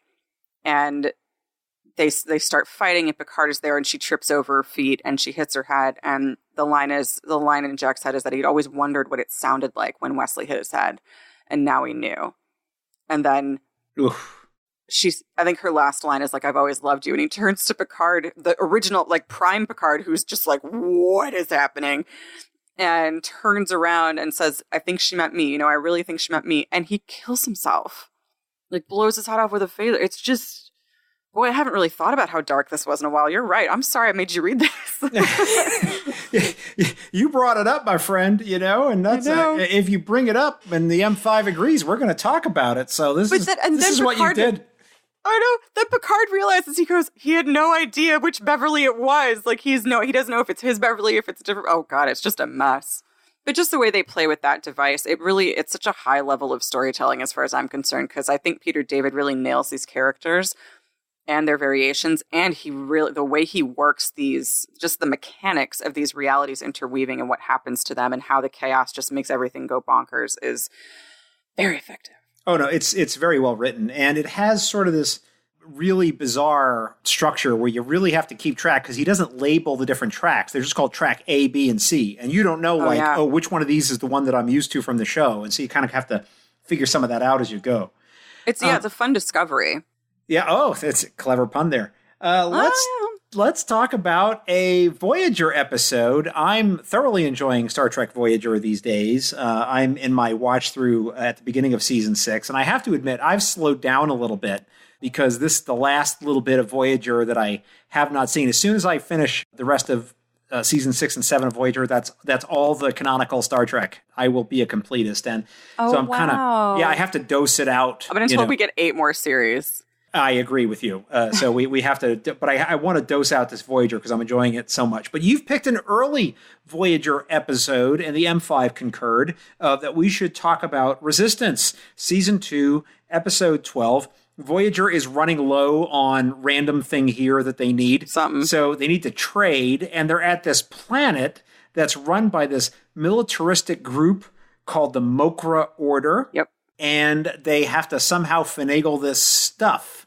So tell me why this is an episode that the M5 said we should talk about, Alex. What's it all about? So I like this episode because it gets Janeway out of her office, off the bridge a little bit.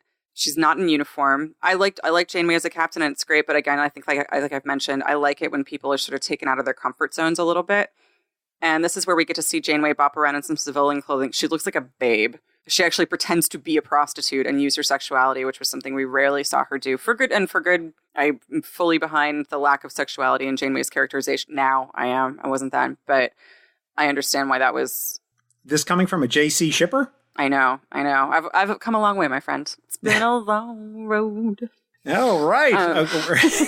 So wait a minute. We got to talk about that for a second, because one of the things that really concerned me as I was doing my research on the episodes to prepare for the interview was that when you look at the previews for this episode, and you can go back and find them on YouTube and you can read about them online at Memory Alpha and other places, the preview is all about the fact that Janeway plays a prostitute.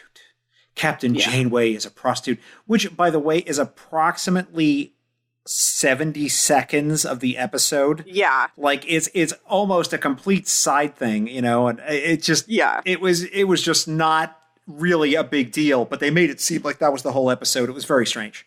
Oh yeah. I don't think I was watching Voyager in real time at that point. I wasn't either. It's just in my research for it, I found a link to one of the previews, and I actually watched the video, and it is literally like, watch this episode where Janeway's a prostitute. That's like, yeah, what? That is not what that episode is at all. Not at all.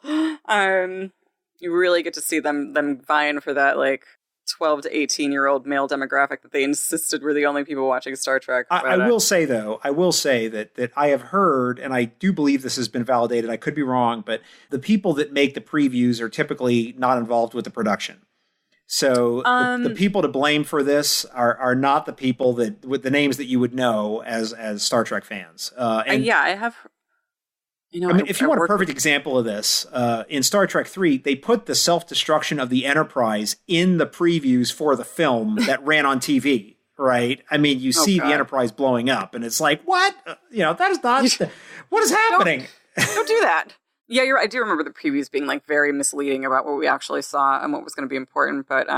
That's so, it is one of my favorite parts of that episode, just because that's just not a side of Janeway you saw for a litany of reasons, all of which are pretty good. And we didn't really ever see her. We never saw her in casual wear. You rarely saw her separated from the crew, and you rarely saw her get as emotional as she gets in this episode. So I like a Janeway-focused episode in general, because I just want to hang out with her all the time. And I really loved it when she literally and figuratively let her hair down. It's one of the reasons I fell so hard in love with Janeway and Chakotay is because their good moments are when she is usually involve her being vulnerable. I think I loved Robert Beltran and Kate Mulgrew had such good chemistry, I think, because when they're on screen together, both of their, like, one of their, like, usually Janeway is getting emotional about something, or she's being intimate with him. And it's just such a pleasure to see Kate Mulgrew work that way, because she's so good and Robert Beltran is so good. So that's probably the root of why I like them so much together. But this, even though he's not heavily in this episode, Joel Grey is, it's kind of the same thing. She's sort of forced to abandon the Janeway, the captain persona, and adapt to the situation. And basically the storyline is they go to this planet to get this stuff, and they're trying to deal with black market because the Mokra have such tight control over everything, and they get caught. And I think it's B'Elanna and Neelix maybe who are with her, or Tuvok. And Tuvok. And Tuvok, yeah, they escape, but Janeway is shot, and she is dragged away by Joel Grey's character, and he is this old man. Yeah, Calum. He's an old man. He tries to fix her, and he is delusional and thinks that she is his daughter, who is a resistance fighter. And she keeps trying to tell him that she's not, but he is just not having it, and he's happy that she's home. And so she has to manage this guy's delusion with also trying to get back to her crew. So eventually she starts going along with this fantasy in order to get to, like, some kind of communication. It's always about, like, getting to some kind of communications array or something, or getting to where she needs to be to get to where she can be transported. I mean, it's basically a Don Quixote story, and she's like the Pancho character. Yeah. Right? He's the older deluded guy that has these delusions of sort of what he is, that he's the shining knight when he's not. Yeah. And Pancho is the guy who's sort of character that knows what's going on and sort of goes along with it out of love for the guy. Right. And so they have to walk that narrow line of saying, we don't want this guy to look ridiculous, but we want to feel sympathy and love for him. Yeah. And we don't want to think that our captain, Janeway, in this particular case, or the Pancho character is patronizing, right? They can't cross that line, because then it's just a line that will that'll make the character look lesser, and we can't have that. So it was really interesting to me how that take on it. It really was.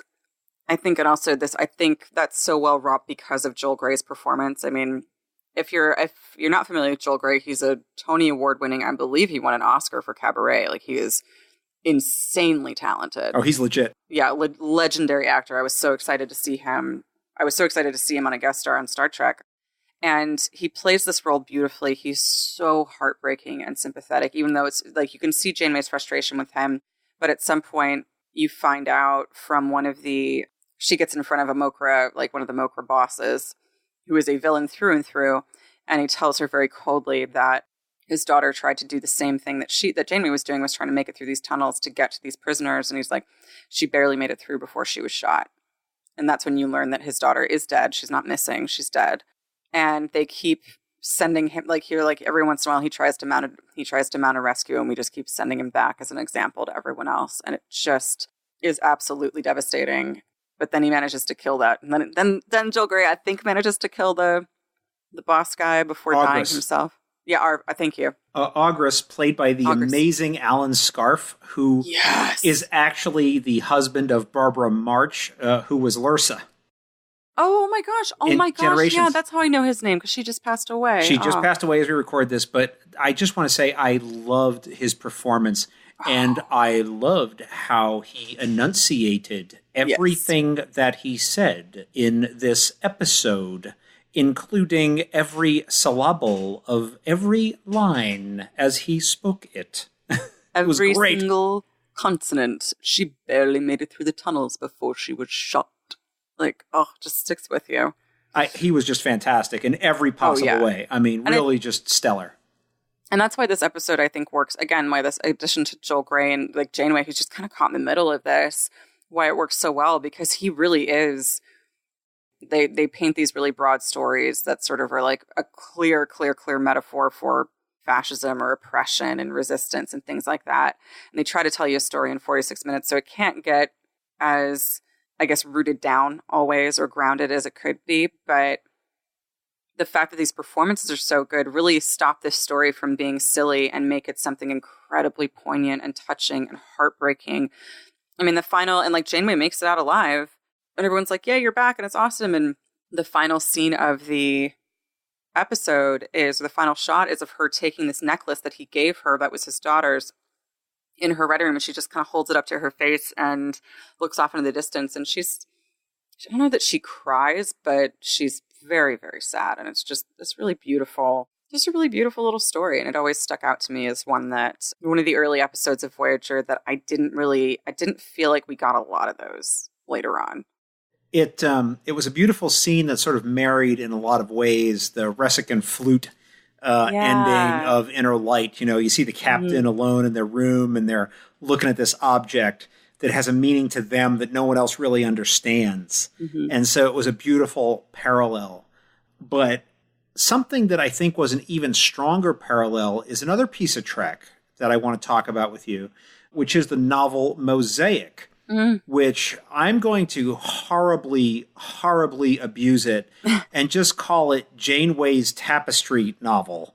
As Picard had this episode, Tapestry in TNG, where we saw the It's a Wonderful Life version of Picard's life, we sort of get this version of Janeway's life told in Mosaic. And it's really her biography. Yeah. But what's really interesting about it is that it was written by Jerry Taylor, who was a writer on the show back in 96. I mean, essentially, you can't get any more canonical than that. It's canon. Yeah, absolutely. Until there were certain things that you have to reconcile later on, because I think there's some inconsistencies with some stuff they did later after she left the show. I could be wrong about that, but we'll have to see. It's a very interesting novel that has sort of a present-day story about an adventure that the Voyager is on, and then it merges in a very different way than Q Squared. Yeah. Q Squared would say, we are in track A, and it would have some of that story. And then it would be track B, and then you sort of see how the tracks sort of merge. This novel is a lot like, and I'm going back to my college days here, The Sound and the Fury by William Faulkner, which is a story about a family down south in Jefferson County, Mississippi, where you suddenly switch between 1926 and 1898, and it's one sentence merges right into the next. Oh, yeah. And all of a sudden, you're back in 1898. Good old Faulkner. Yeah, I mean, Faulkner was very confusing to read as a young college student. I was like, what is actually happening in this story? I don't understand.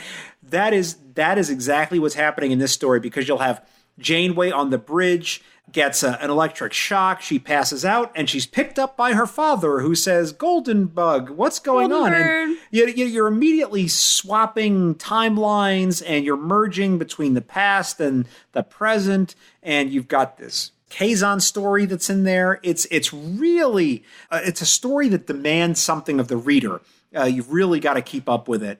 And it tells Janeway's origin story. It tells about her growing up as a little girl. It talks about her in basically what we would call high school, going to the academy, her early years in Starfleet, and as a captain on the Voyager. It's really a bio of Janeway. So tell me why this novel is something that you wanted to talk about. Oh my God, it's just Janeway crack. All Janeway all the time. I only ever wanted more Janeway content on this show. I wanted to know every single detail about her. And Jerry Taylor was, I don't know if she was the showrunner, but she was an executive producer, and she worked on TNG. And she has said she helped create Janeway. And she said in interviews that I am Janeway. So I knew that going into this, and that she wrote it. So to me, it fits so deftly with the Janeway that we saw on screen that it really felt like I was getting this behind the scenes pass to just get more about her life that not everybody else got. And it was just a treat. I just wanted to know every single little bit about her. And it was just an entire book all about Janeway, about her childhood, about her challenges, about her first love, about her fiance, about her father. And then it wasn't until later in life that I realized oh, maybe there's a reason I like her so much. We kind of had similar frustrations growing up in life, and similar tragedies and similar mental health issues. And I liked the way it went back and forth, because you could just kind of see each challenge sort of informing her moment to moment in the present day problem that they were having. And I think there was a line too about how she looks up at her darkly handsome first officer. So I lived on that for days. But One True Ship. Yeah, it's kind of simple. I'm surprised it might not be sunk just yet. But yeah, I don't know that I have a ton to say about it, because really it's just that simple. I love Janeway and all of this. I really felt like I got to become friends with her in this book. One of the things that I thought was particularly insightful is that she was raised by essentially, this is a horrible abbreviation, but she was essentially raised by 24th century Amish people. Kind of. They were very retro, like they didn't, even though her father was in Starfleet, they were very much not 24th century people. Yep. No replicators, I don't think. They had to cook their meals. I mean, it was very retro. She had to play tennis instead of playing like Parisi squares. Parisi squares. And I love this because like Jerry Taylor, like she really does this great kind of future analysis where she says like, okay, well, yeah, everybody in the Federation loves their conveniences, but there of course got to be people that are like, okay, well, you know, we want to raise well-rounded kids. And Starfleet Academy, if you look at the people in Starfleet, they're all good at kind of one thing. They all have a specialty. And so she just kind of, you know, does this sort of back analysis and says, all right, well, if this is the case, then I bet that once you go into Starfleet, you got to be a specialist at something. You might not come out very well-rounded, despite how an elitist school it is. And so she just draws the conclusion, like, okay, well, then some parents are there's definitely going to be like college preparatory schools, but Catherine went to like a Montessori school and did not like it and was like, I don't want to do ballet. I don't want to do tennis. I just want to learn quantum mechanics. Like, I want to go to the Academy Institute prep school. Yeah. That's all she wanted to do. And her dad was like, nope, not doing that. Nope. You really see how she became who she was. Like, I love there's this, when she's, I think maybe like 8 or 9 and she's playing tennis and she loses to or she gets really frustrated because she's not good at it. Yeah, she loses very badly to a Vulcan student whom she knew and she expected to defeat. And she has it's not just she loses, like she completely loses and she loses, gets beaten very badly. Yeah. This was actually before that, though. I think it was in her first. She's a little bit younger, and she's bad at tennis. It's when she's first starting to play, and she comes home, and she's really frustrated, and she wants to go play Parisi squares instead. Yeah, and she like crawls in her mom's lap, and she's crying, and her mom's consoling her, and then she realized, and her mom says, "Well, you know, we need to challenge you, and not everything's going to be easy in life, and there are so many things that come easy to you, Catherine. We need you." And there's this line where she realizes, like, oh my gosh, they're not going to let me quit. They're going to make me do the tennis. I have to keep doing it? And I remember not wanting to I really did not want to go to the high school I went to. I absolutely didn't. And I went from a public school system to a private school system in high school. Very different. Was this in Ohio? And I had a group of friends in elementary school and junior high. We were all very close, and only one of them came with me, and she and I grew apart really quickly. And I didn't really know how to make new friends because I just had my friends. And so I was very lonely and very depressed and begged. In my freshman year, my mom and I were just miserable together because I just insisted and begged to switch to a different Catholic school that was co-ed that my best friend went to, and that my mother could not adequately convince me was a poorer choice than where I was. I just kept arguing and arguing and arguing. And eventually I was so distraught, and I felt like she heard me, but like we went to see a family counselor, and the counselor like made sure every step of the way that she's like, okay, so the reason you want to switch is this for this and this and this and this and this. And I was like, yes. And I finally felt heard. And I was like, you know, kind of surely I won't be going to school anymore. And my mom, I have an ironclad case. Yeah. And my mom came home and she's like, I'm going to keep you at Notre Dame. And I just lost it. I was just absolutely devastated. And I don't know if I registered that at the time, but like looking at that little moment when her mom's like, we're going to keep you there, I was just like, are you kidding me? Like, what? I very much felt Janeway's pain there. And then she also had a little sister that showed up, Phoebe. Phoebe, yes. Who was very different than Catherine. Yeah. Seemed like kind of an I kind of enjoyed that their relationship never really, even when they're adults in that book, they still don't get along. Like they're like, it doesn't all work out at the end. They're still like, because Phoebe's an artist and they're very, very different. And I remember like I had a little brother, and when my little brother arrived, I was not pleased and always felt like my stepmom and my dad sort of favored him because he was a baby. And I was like, well, we're learning all kinds of things about you on this show, Alex. All your secrets are coming out. I love my secrets. My little brother and I are very good friends now, so that's different. But yeah, I guess I just related to her a lot in that book and in a lot of those moments. I'm going to say one thing that I did not like, and then a bunch of things that I did like.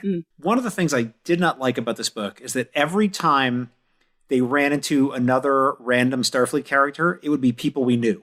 Yeah. And it made the universe feel very small. Yeah. Her roommate sets her up on a blind date. It's with Will Riker. Yep. And he's perfect. And of course he's perfect. And she's like, oh, I can't get involved in this because I would like follow that guy around. So I got to ditch this dude. Yep. And some random Starfleet officer takes her on a shuttle ride. It's Data. Yeah. She meets an admiral. It's Admiral Nechayev. You know, she meets another admiral. It's Admiral Paris. Well, that's kind of, I mean, like we kind of knew that they had a relationship. But... Yeah. But I mean, it's just, it makes the universe feel very small. You know, but one thing that did make me feel so happy is she goes into this room to meet an admiral, and it's Admiral Finnegan. And I was like, Finnegan, I'm dead. I'm dead. Right now, I'm dead. The idea of Finnegan as an admiral. Now, I know you said you haven't seen all of TOS. Have you seen the Shore Leave episode with Finnegan? No, I haven't. OMG LOLs. So... there is a TOS episode, which I feel now is essential viewing for you. You must watch this episode. So here it is in a nutshell. The Enterprise finds this planet that looks like a wonderful place just to go into orbit and just take some shore leave, right? Mm-hmm. Very simple premise. They beam down, you know, to just enjoy themselves, have picnics and play some games. You know, there's no indigenous population. It's just a beautiful place. The weirdest stuff starts happening. Dr. McCoy sees a giant rabbit that's bouncing. This is the animated series, right? No, this is TOS. This is DeForest Kelley, William Shatner, Leonard Nimoy. Oh, I do remember. I haven't seen it, but I know of it. Okay. Well, Kirk, the idea is that this planet is actually like an alien Disneyland. Mm-hmm. And the way it works is these aliens, you go down to the planet and it's basically kind of sort of like a holodeck. But it's not one that you program. It's one that reaches into your brain and figures out what it is that you want and need and gives it to you. Right. So Dr. McCoy, he's got a new crush. Mm-hmm. And so he wants to be with his crush. And all of a sudden, this like Don Juan character shows up to steal the crush away. You know, it's that kind of thing. Mm-hmm. And in the same episode, Kirk, it turns out, was tormented by this upperclassman when he was at the academy named Finnegan, who would like do these horrible pranks and abuse him and beat him up and just mercilessly torment him. And he has this Irish accent, and Kirk suddenly sees Finnegan and he's like, Finnegan! And he starts to run after him and they get in a fist fight and you're like, what is happening? Like, this is crazy town. And I was like, that cannot be this, but it's the same guy. It's in my headcanon. It is Admiral Finnegan. He's in the book and he's now tutoring Janeway through her development as a Starfleet officer. I don't know if it was intentional or not. They make no reference to any of this because the real Finnegan would not know about the Shore Leave planet or any of those things. So he would have no way of referencing it, I guess, in the story. But it just made me so incredibly happy. That's my headcanon too now. But then there's a very dark turn for Janeway, where she's on an experimental science ship with her fiancé. Yep. And Justin Teague. Justin, who is like a special forces kind of guy. Basically, he's like very sexy. Yeah, very sexy, very macho, but like at the same time sort of sensitive. So like he's sensitive macho. He's wounded. Yeah, he's like wounded. You just kind of want to like, you know, run your hands through his like voluminous hair, you know? He can't let anyone get close. And so, but no, she's in it, man. She's like, nope, that's my guy. Yeah, because they don't like each other at first, but then this happens kind of in the midst of the Cardassian War, and there's a twist. She's on assignment, and all of a sudden she's rescued by this guy in black, and it's Justin, and he's been prickly and weird and doesn't want to open up to her because he can't tell her that he's special forces, and then he rescues her, and she's like, what? And she kicks a Cardassian to death, which was kind of dope. Yeah, that was hardcore. Yeah, and then after that they get together, and then there's I think a scene on Voyager, and then they flash forward to her her bringing Justin home to meet her parents, and which is a very cute scene, by the way. He's very cute with the mom and all that.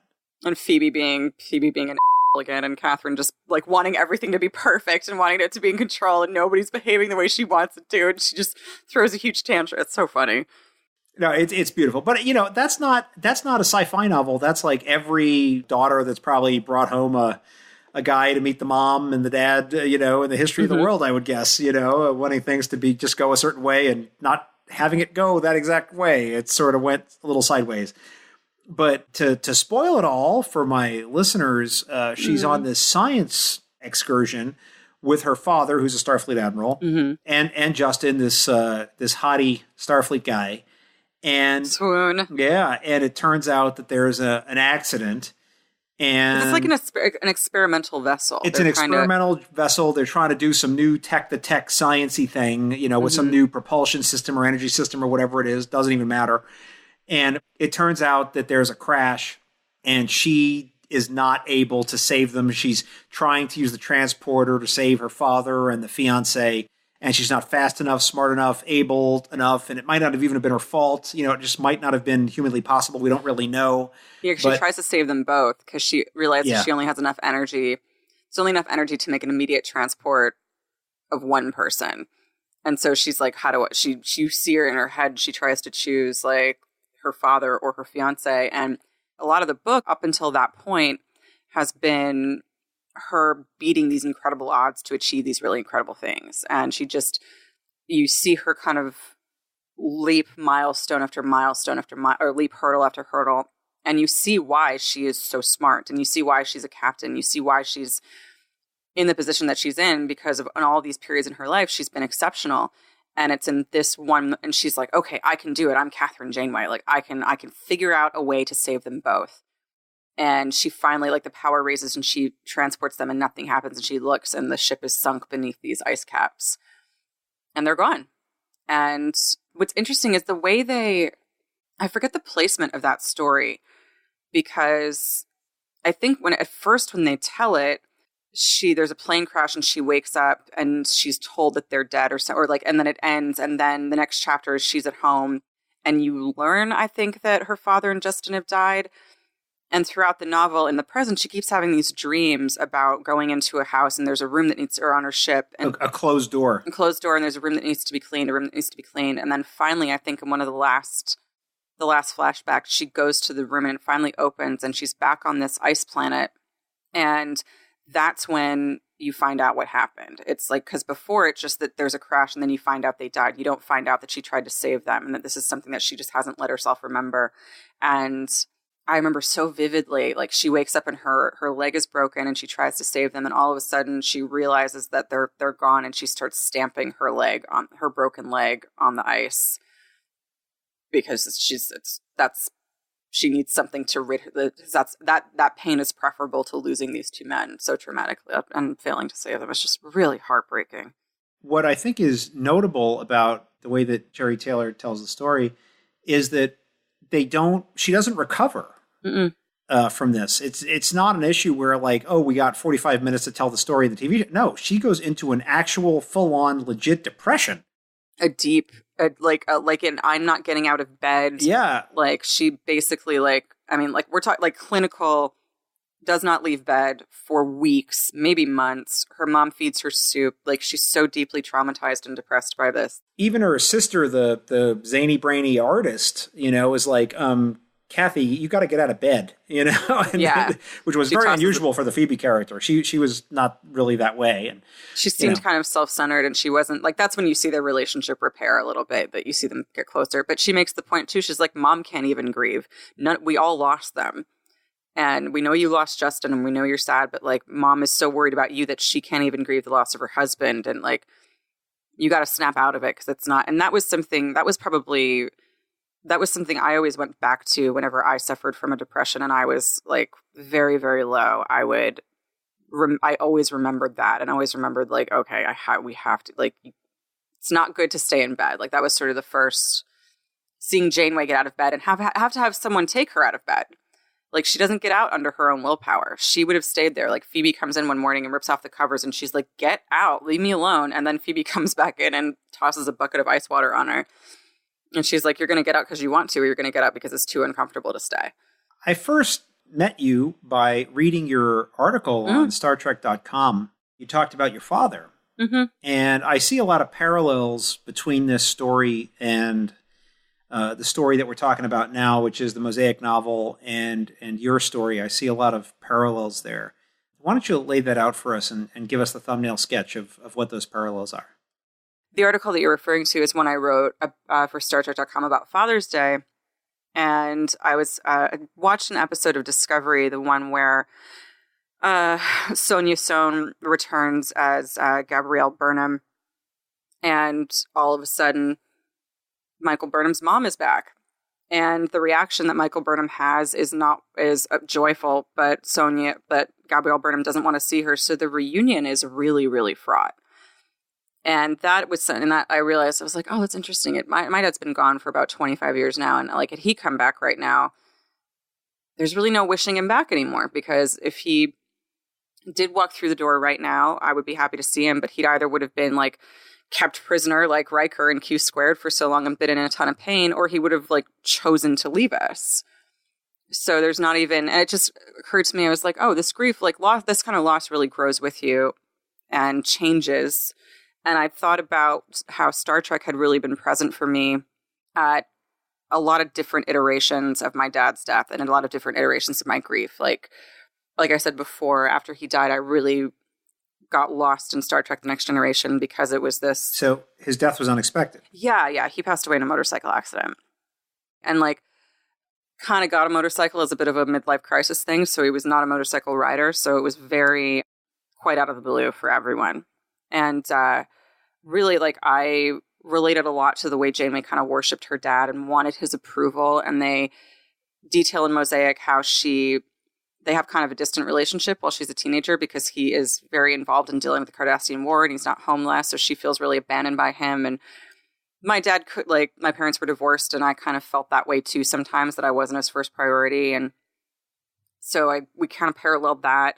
And then, but I like loved him desperately, as most kids that age love their parents. But I just sort of always, wanted his approval and wanted to be around him. And when he also was like very much a taskmaster when it came to math, and like wanted me to be smart, and very similar to that first, like, okay, what's 7 times 11 problem in one of the first chapters of Mosaic. So I really related to that relationship. And so later on, but again, like even in the moment when I read about her father passing away, it didn't really strike me as, oh, we're the same in that way, at least not consciously. But later on, kind of in high school and like later bouts of depression that I've had here and there, I've really come to see a parallel in how I used to escape so fully into Star Trek and how she used to escape so fully into sleep, and how you need to try and get out on your own, or how there are times when you can't get out on your own and you might need help, or you might need something to knock you out of that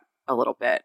And yeah, I don't know if that's enough elaboration, but that was how, like, this, I've come back to this book so many times. In that particular, that was kind of my first experience of depression that I could actually relate to a little bit, or could relate to down the road, of just really wanting to be like asleep and wanting to be wrapped up in something that wasn't this, and just wanting to block out any of the pain. And how she describes walking out into like this Indiana snowstorm, and how painful it is just to like feel things again, and just to be back in normal life. And it's always been kind of my model for sort of how to get out of something. Is like, okay, you got to get back out. You got to go into the snowstorm. Maybe you'll find a dog. Which Janeway does in the book. Yeah, she finds the dog supposedly that we see in Caretaker. She also finds her soon-to-be second fiancé. I don't know if they're actually... Her lover. Hobbs. Yeah. His first name is Mark. Right, whose first name is Mark, but he goes by Hobbs, so they pull a little switcheroo on you there. Originally, she refers to him as Volky, which is apparently some sort of negative term to call someone Volky. And yeah. A little racist. Yeah, it's a little bit racist, yeah. But then again, she's a kid at the time, so yeah. I assume they grow out of that. So you saw a parallel between how Janeway in the novel reacted to the death of her father, and you felt that was similar to how you were reacting to the loss of your dad, if I understand it correctly. Yeah, I think in a much more elongated fashion. Like I was 10 when it happened, and I bounced back. Like I say, bounce back. I got back to normal life pretty quickly. And kids are pretty resilient that way. But it's a really foundational loss when you lose someone at the age where you're aware enough to really love someone and realize how important they are, and then all of a sudden to have that level of consistency just be gone like that. So I've dealt with the echoes of that kind of my entire life.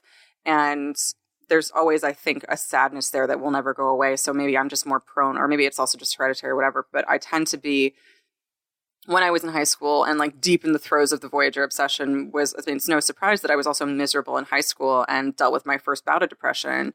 And I don't know that it was particularly related to my dad so much as there was probably just a lot of lingering sadness there that I hadn't really dealt with. And then if I was sad about something else, it made it much heavier. And it made me much less equipped to figure out a way out of it. And so I just kind of delved deeply more into this show and put all of my emotional investment into this show instead of into real life, which, had been really harsh lately. And then Chakotay and Seven got together and somebody had thrown ice water on my bed. So I had to leave to go find the real world again. So you felt that Star Trek in some way was a salve that was helping you get through this until they did a story element that you did not like, which was the Seven Chakotay ship. It felt like it was a salve that was helping me through it until I was in high school and I was like, okay, I really don't have a ton of friends, and I would really rather sit at home and read fan fiction and watch Star Trek than think about the fact that I don't have a lot of, and like, it wasn't like my friends made fun of me. It wasn't like people knew that I liked Star Trek and isolated me because of that. I was well liked at school. I did things that I liked. I had acquaintances and I did have friends. I wasn't completely lonely, but I definitely chose a fantasy world over the real world. And I knew I was doing that because I was consciously rejecting the real world because I just didn't want it. And I just didn't think, I knew in the back of my brain, I'm like, you're not doing this because of a healthy reason. You're doing it to escape feeling something you don't want to feel. And I kind of knew that at a root level. And so it just kind of snowballed until a lot of my external reality and my fantasy life was taken up by Star Trek. And there was part of me that was like, this is maybe too much. This is getting out of balance. This isn't healing anymore. Now it's true escapism and not escapism in a good way. And so... Would you have called it an obsession? Yeah. Oh, yeah, for sure. Very much so. And not so much with the show itself, but with sort of the concomitant things like the fan fiction, maybe the stories that people are publishing, or just the episodes themselves, or a combination of all of it? Everything. Like, I would videotape anytime Kate Mulgrew... I still love her. I'd probably still do this if I could. Anytime she was on like a talk show or something, I would record it. If she came on screen and I wasn't expecting it, I would scream like the Beatles. I've seen pretty much everything she's ever done. And this includes like the wide array of television guest stars and TV movies she did. I own the Danielle Steele movie Daddy, which stars Patrick Duffy and Linda Evans on VHS. I bought it at a supermarket.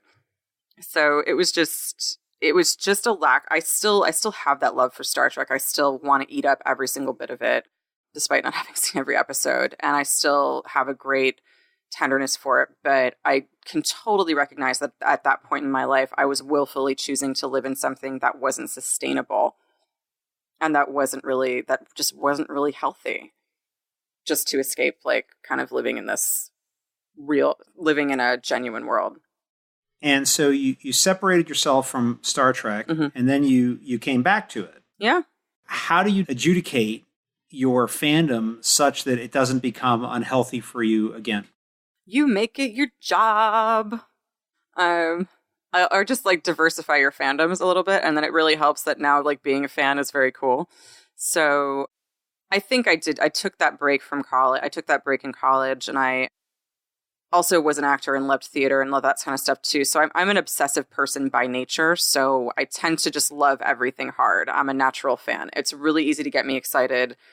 If you need me to sell somebody something, I can do it. Cause I get like, my excitement is typically. I like to think that it's contagious in a good way. So really it just kind of, I took a break from it and I developed the skills to build a real life and to build, I guess I think the thing that was probably the most unhealthy about my relationship with Star Trek in high school was that it was one-sided.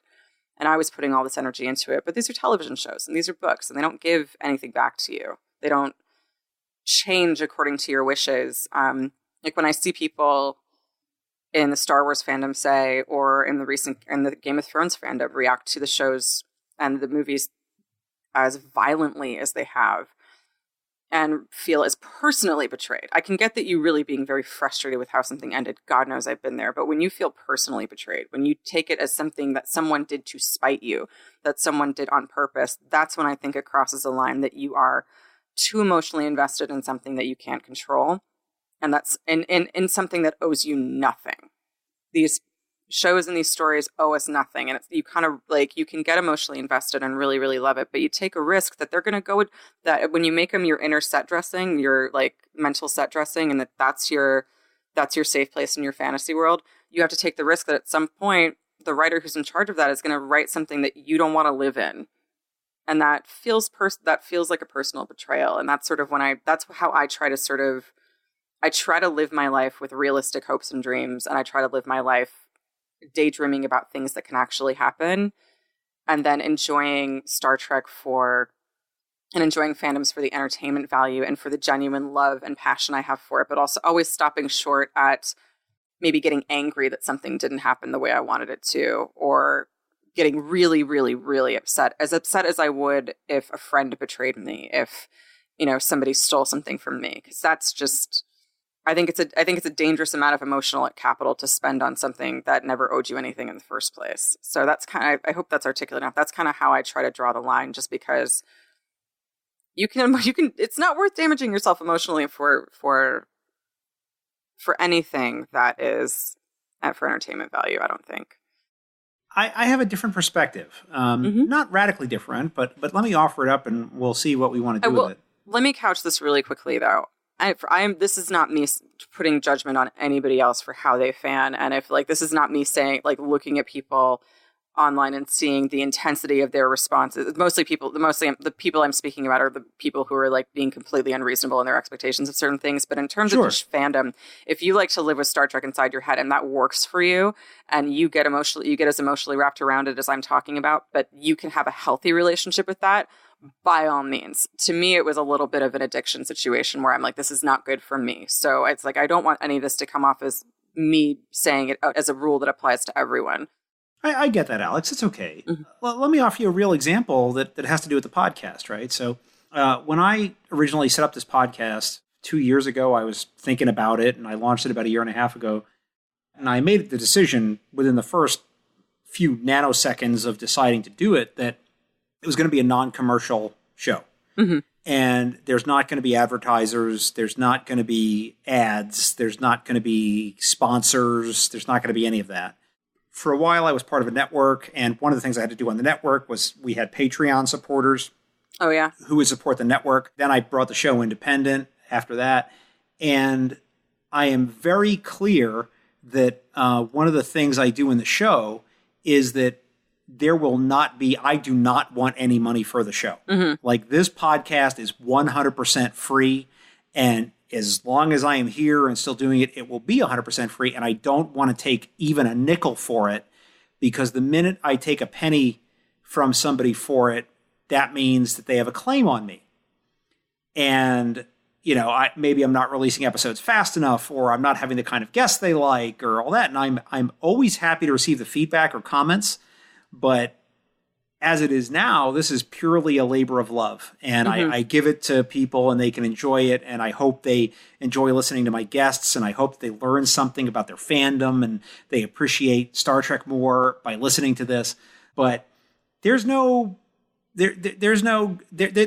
obligation on me, and I have no obligation to them. Because it's strictly one way. I give, my guests choose to give by coming on. I give by all my time in setting up the thing and editing the thing, and I send it out, and I truly hope that people enjoy it. But I don't get paid for this. I paid for HBO. I paid for Game of Thrones. I paid for Preacher. Even if I'm not paying for the show, I'm paying for cable. Mm-hmm. And I used to work for a cable company, so I know how it works on the back end. And AMC is getting paid from the cable bill that I pay. So they are being paid. And so I'm not saying that it means that I'm the boss of them, but it's a different kind of relationship. And I'm saying that they are owed something. I'm not saying what they want. They're not owed what they want. But there is a different dynamic in the relationship when you're accepting money from the people that you're giving it to than when you're not. When it's purely a labor of love. That's how I feel about it. I'm happy to talk about it and see what you think.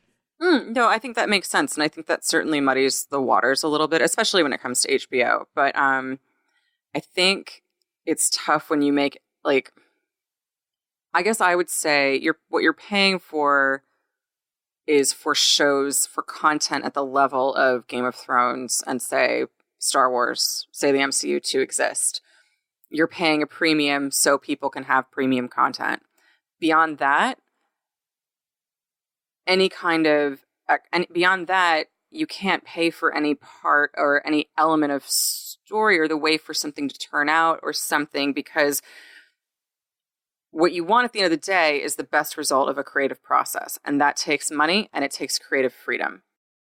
And the thing is, like, it's gonna, like, the creative freedom part is what's going to get you. It's what's going to disappoint you. If you pay the money, you're always going to get something. Might not be what you like. I guess if that answers that. But I agree with you. I think I think I will say for the JC thing, the only time in my life that I ever thought they just did it to spite us was then. And I say that because in part there had been at that point, I think I remember an interview with Berman and Brandon Bermaga, as we used to call them with disdain. Thank you both so much for your work.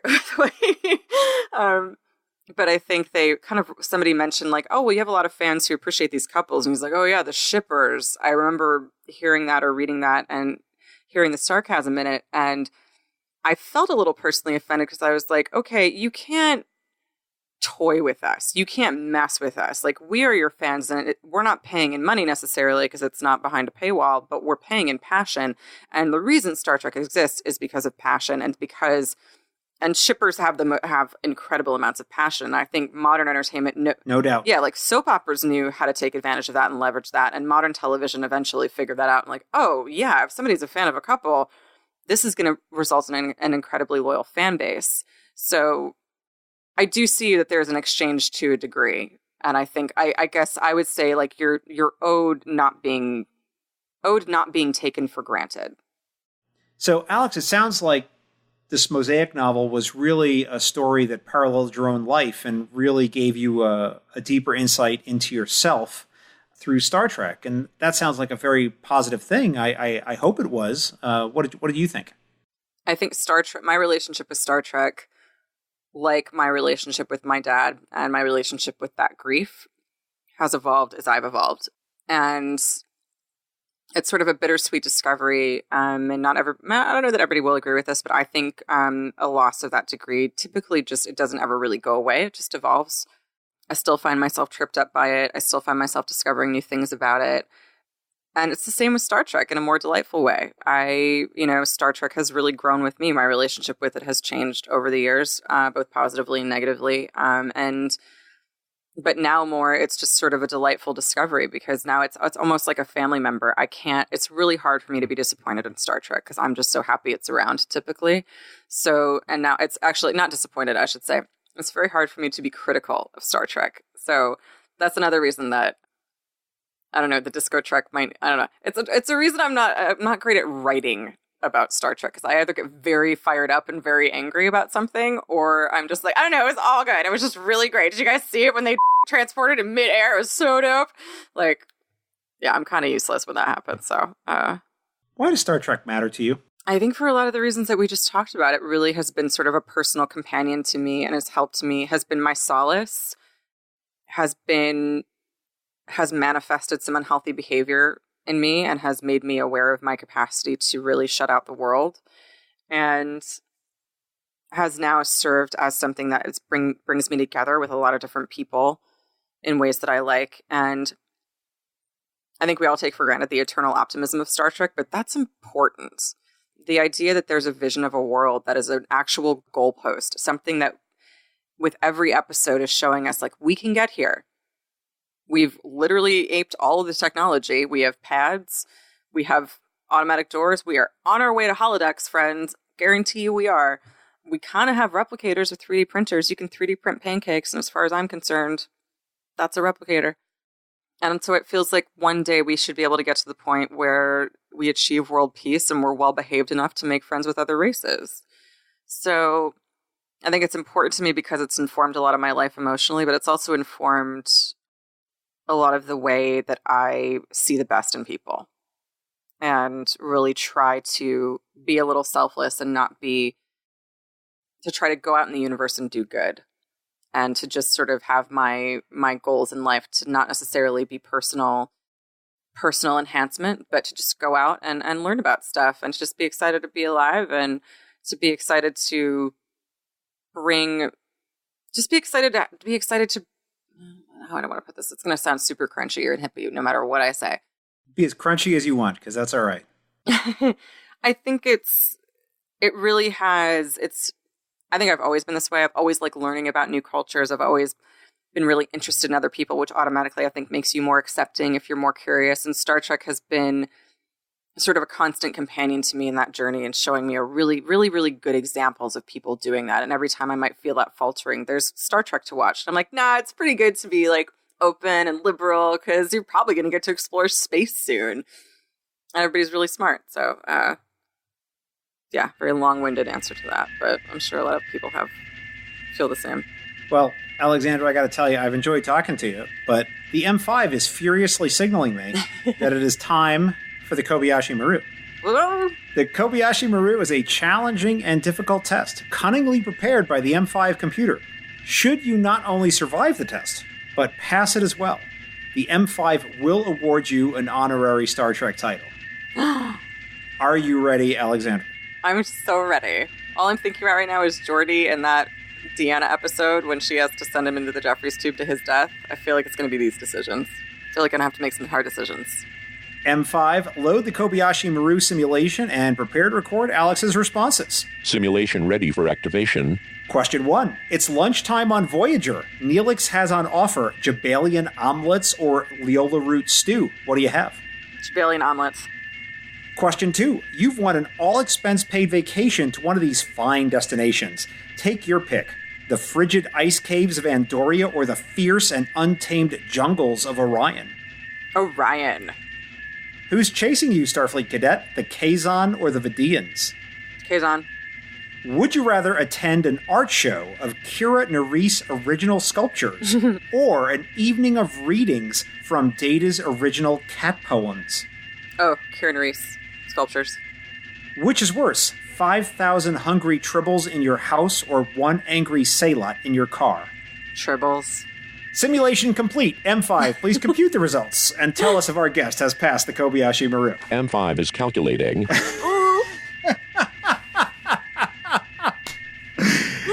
Dude, tribbles, I love tribbles, but man, Cleons are right. They are vermin. Do you remember the Sailot? You haven't seen animated series, so you haven't seen a Sailot, although it's referred... I'm fingers crossed. I'm betting. It's there's one episode of TOS where they talk about a Sailot. Mm-hmm. It's the one with Spock's parents, Amanda and Sarek. Yeah, didn't he have a Sailot when he was little? Is that the... Yeah. Yes. And Dr. McCoy says, "Oh, Mr. Spock, you had a teddy bear?" And he says, "A teddy bear with 6-inch fangs and claws." So into it. Yes. Totally into it. Alex, I am pleased to tell you that the M5 has determined that you have passed the Kobayashi Maru simulation. Congratulations. Oh my gosh. And now, the M5, who has analyzed your answers, will award you an honorary Star Trek title on behalf of our podcast. I'm so excited. M5, what title shall we award our guest? Alexandra August is awarded the title of Chief Fiction Expert at the Memory Alpha Library Complex. So there you go. That is, oh my god. It's so apropos. I don't know what I was expecting, but I'm so proud, and I feel like I've literally worked half my life for this. more than that. Alex, please tell people how they can get in touch with you if they want to continue the conversation. I'm probably best found on Twitter at ALXAugust. I'm that on all platforms, but I'm most active on Twitter when it comes to engaging with fellow fans. So please give me a shout. And if you'd like to listen to either of my podcasts, which I co-host with Johnny Kolazinski, you can find them at the Disco Trek on Twitter, or the Disco Trek podcast, Disco Trek, a Star Trek Discovery podcast on wherever you can find podcast platforms, and Got Thrones podcast, which is at Got Thrones PCast on Twitter, or iTunes, Stitcher, Spotify, any podcast platform you can find. Alexandra, thank you so much for being part of Trek Profiles. Oh, my pleasure, John. This was really fun. Let's do it again.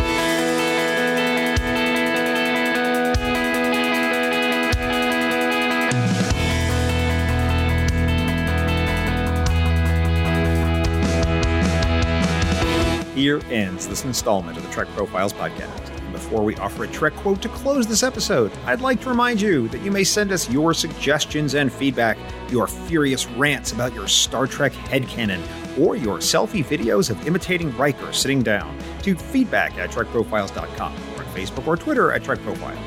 Anything you send us, get used in the show, or it may be slingshot around the sun and time travel back to 1986 San Francisco. This time, I leave you with a quote from the episode Deja Q, when Q said, quote, "In all the universe, you're the closest thing I have to a friend, Jean-Luc." Unquote. Thanks for listening, and live long and prosper.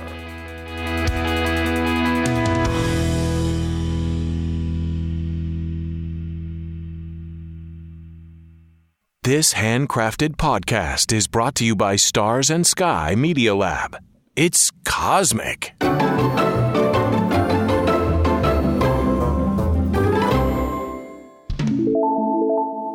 I don't ever pre-announce guests on my show. So, okay. Yeah, so I don't say anything until the episode actually drops the day of. And that's mostly because, I mean, these episodes are evergreen. They're not in any particular sequence. And so sometimes I like to switch the order around. I'll do like boy, girl, or, things like that. So the order is always switching. So you can say you've been on the show if you want, but just don't say you'll be on the next episode or something like that. Because I don't really know I don't really know that until I kind of feel it and I, kind of use my force powers and pick which one it's going to be. No, that's nice. I get it. It's nice to have that freedom to be on your own schedule, kind of. That's why I don't do news or analysis of the latest things, because I can't be handled to a schedule, mostly because I travel for my day job too, so I got to be sensitive to that. It's hard. Yeah, I've done it. Both the casts that I've done have been fan casts or like episode recaps and analysis, and it's difficult. Oh, it's a slog, man. It's a slog. So much credit to you for doing that. I couldn't do it. Just gonna let you might have seen me munch on an olive. I haven't had dinner. Oh no! So I might eat something, but I'll mute myself if it's something. You won't hear it. Okay, well now's the time. So we're not even doing anything yet. So please help yourself. Good. Yeah, please help yourself. That's very LA of you, eating olives. It's very good. Okay, so then we have the Kobayashi Maru lightning round, and then after that, you will be awarded an honorary Star Trek title by the M5. So, which again is just for laughs and just for fun. For fun. Yeah, and I'm excited. Yeah, it's all, this is highlighting the community and the fans. That's really what the show is, right? And just trying This is really such a fun podcast. Like, what a great idea. Like, you must have a blast doing this. Well, the funny part is some of them are really fun and some of them are incredibly deep. I'm eating not LA stuff. I'm eating pub cheese right now, so it's pretty good. Okay. Oh, that's funny. I was just in LA the other weekend. My cousin got married. It was quite the affair. Oh, fun. Yeah. Do you know where the venue was?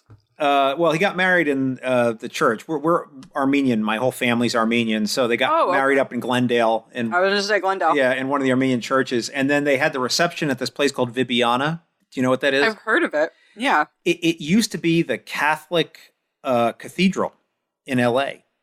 Oh, and it was damaged. It was damaged in the Northridge quake, and so the diocese had to sell it because they couldn't afford They decided to build new, so they built like some new elaborate cathedral, and they sold the old one, and it's now this event venue, and it's outrageous. I mean, you walk in, you're inside a cathedral, right? I mean, they took out all the stained glass kind of stuff, but it's very obvious you're in a cathedral. Well, because Armenians, are you Eastern Orthodox? Yeah, we're Orthodox, yeah. Mm-hmm. Oh, yeah. No, my dad, I was raised my mom was Catholic and my dad was Orthodox and they were divorced. So I would go on weekends with him. I would go to the Orthodox church, Greek, Syrian. Our church was like more Syrian Lebanese, but same dev. Yeah, it's very similar. That's those are called Oriental Orthodox, the Syrians, and the Coptics and all that. So we're kind of in our own little thing over there. Yeah, ours was our church was a Coptic church, but we were Greek. We just went there because the only Greek church was downtown and we didn't live close by. So totally understand. Sounds good. I will finish chewing this pretzel. Yeah, finish chewing your pretzel. I'm gonna have a beer. Sorry. Oh no, that sounds lovely. I gave up beer for the longest time, so now it's like I can't stop it. I had I spent Labor Day in San Francisco, so I'm beered out for a while. Oh, definitely had a little. Nobody likes dark beers in Los Angeles anymore. It's all IPAs as far as the eye can see. But we went to a couple of venues that actually had some nice porters, so I was indulging.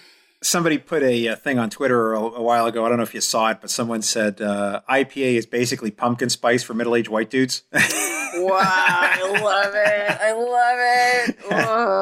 I thought that was great. True. I can't stand IPAs myself, so I don't mind them. I'm just burnt out on them. And there's like sometimes when you get the triple IPAs, it's so bitter. And just oh god. Why? Well, I act not to go on a total sideshow here, but I was at the beer store here, and they had this. What is it? What's the name of that brewery? Doghead. Yeah, Dogfish Head or whatever it was, and they had this 90-day IPA, and I swear it was undrinkable. I mean, I was like, oh my god! And I only bought one bottle of it, and I was like, I can't imagine. I bought it just because I wanted to see what all the hoopla was about, and boy, would not recommend. Like 1 out of 10. Ugh. It's like sucking on it. It's like sucking on a hop or like a pine cone. It's just too much. I don't mind like the odd Sierra Nevada. Like if there's just a little bit to it, but now it's just like, ugh. Well, this here fine brew is called Kilt Lifter, and it's from... Oh, you know Kilt Lifter? Yeah. Mm-hmm. Yeah, I like it. It has a nice malty taste that I like. Yeah, I haven't had it in a minute, but I've definitely had it before. Mostly because of the name. There was a fan site at the time called Television Without Pity, and I was a huge... Big into that forums. Yeah, I was a huge poster in there, and I was in all the threads and the recaps, and...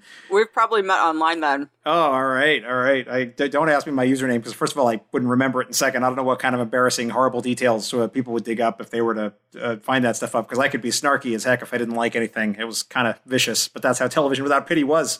Oh, yeah, it was Wild West in those forums for sure. Yeah, it was great. You know, all the fun and with the snark. But I'll share with you a quick fun story, which is, you know, if you're ever thinking about communicating with any of these actors or any of the people involved with the show, I would encourage you to do it.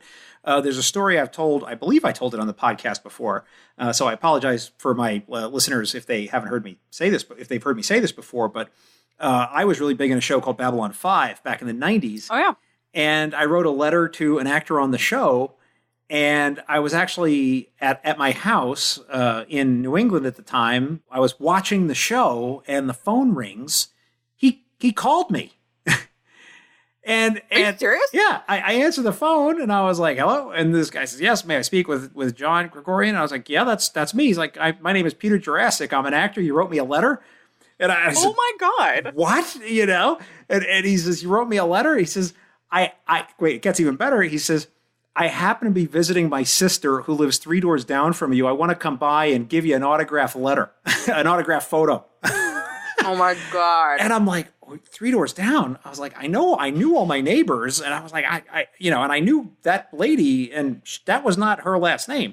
So she had a married name, but I knew who she was. He comes by. He spent maybe 10 minutes with me. He gave me an autograph photo, and he gave me my letter back. So I have the postmarked letter to show that I mailed it to California, and he wrote on it, you know, while visiting a fan at his house, and he signed it. And I mean, it was just a really delightful experience, you know, totally. That is magical. Unsolicited. Yeah. So you never know, you know, when you take a shot.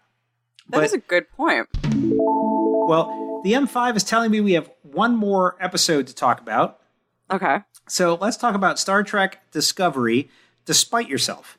Now, as is the case with all Star Trek Discovery, the episode titles mean nothing, and all the episodes run together. Mm-hmm. So I feel like I have to give a little overview for the folks who can't remember what happens in what episode. Disclaimer, I picked this episode, and at the top of this podcast had to remind myself what it was. So he speaks the truth. So this is the one where Discovery finds itself in the mirror universe for the first time. Ash Tyler has to pilot a shuttlecraft to cut out a data core and has a little mental problem in the middle of doing that. L'Rell tries to snap Ash out of his embedded self and try to turn him into Voke, and that fails. We have the MU montage of turning the Discovery into the ISS Discovery, and we have Culber's death. Oh, wait a minute. That's not the episode I meant. It's the next one. It's the next one. What's the next? I thought I looked. Oh God! Don't laugh, everyone. I'm gonna lose my Star Trek card. Oh my God! OMG! LOL. I'm so sorry. I really did look this up because I was like, all the Mirror Universe episodes run together. So you mean episode 111? I guess. And that is The Wolf Inside. Yes, it is The Wolf Inside. My bad, everyone. I didn't watch the episode. Oh, no. I watched the wrong episode. Oh, no. Well, we can be fast. I've talked your ear off. We can skip this episode if you want. You want to skip it? I'll skip it. Okay. So let's do this. By the way, I'm totally putting that in the extended outtakes because that was freaking awesome. That's the first time that's ever happened on the show. So I think that is outstanding, like a farmer in his field. Outstanding. So, all right. No, but I'll tell you, if you're a BSG fan, are you listening to the Battlestar Galacticast podcast? No, I haven't started. I don't know if I'm a podcast producer at Skybound, and so I'm mainlining a lot of podcasts right now that I wouldn't typically listen to because I'm trying to get ideas for our first slate. Mm-hmm. So I've been meaning to listen to Galacticast, but I haven't yet. So the one thing I will say is that I am so incredibly impressed with Tricia Helfer. I mean, what a trooper. She's so cool. I know. Yeah. But she went into BSG with, you realize that her entire acting experience was playing a dead body for like 5 seconds. Oh yeah, I think I did know that. That was the sum total of her acting experience going into BSG. Mm-hmm. And she really just seems like a trooper. And she's talking about some of these episodes she was in. And she's like, I didn't know what blocking was. I didn't know what this was or that, and here I am on this marquee TV. And she killed it. And she seems like such a genuine, decent person. And Mark Bernard seems really cool. Who interviews her, and they do it together. It seems like totally awesome. He's a writer. Oh yeah, I've actually met Mark a couple of times. I would say that we are acquaintances. He is a friend of Mark Altman's. So I randomly pinch hitted on a James Bond panel at WonderCon one year when Mark Altman couldn't be there, and my friend Jeff Bond was moderating it, and he was like, do you want to be on this? I'd kind of love a woman because there were no women on it. And I was like, I have seen every Bond from Pierce Brosnan on, and maybe like 3 of the Sean Connerys, but if you guys are cool with that, I will only talk about the Daniel Craig stuff that I like. And I know a little bit about, I know some of the old songs because I really like Shirley Bassey, so I could give good game. But Mark was on. We actually went back and forth on a couple of things on that podcast, and I've seen him at a couple of different events, and he is always so smart, so sweet, so kind. Just a really great guy. It just seems like the best 2 people doing the show. But if you're ever in LA, on a Tuesday when they're doing it, they do Fat Man on Batman live at the Star Wars Cantina on Hollywood, and it's like $25. Oh, I would totally go to that. Yeah. I go down to LA all the time. I was on the, they did Star Trek Let's Make a Deal. No, I didn't. You didn't know that? I was on it. I was picked. Gosh. I was up there with Wayne Brady. Holy shit. So, are you a subscriber to CBS All Access? I sure am. Well, then you should go. Is it on there? Yes, because CBS owns Let's Make a Deal, Price is Right, and Star Trek. That's right. Well, yeah. And so they wanted to do a cross-platform sort of promotion And so and you can actually, I think it's actually on YouTube. If you actually Google Star Trek, Let's Make a Deal, I think you'll find it. And actually, this was you know recently. The episode filmed September last year, and it aired last February as we record this. Oh my God. Okay, yeah, totally. It's on there. I will totally check it out. Oh my God. Wayne Brady's, who's dressed as is that Mr. Atos? Oh no, never mind. Sorry. Are you looking at the black and white guy? Yeah. That's me. Oh, is that you? Holy with the half black, half white?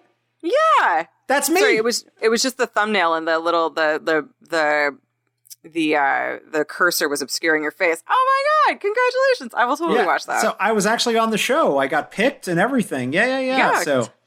So it was nuts. I mean, it was completely nuts. I got to tell you. Oh, I bet. And I didn't tell anyone anything. I didn't tell my wife. I didn't tell anybody.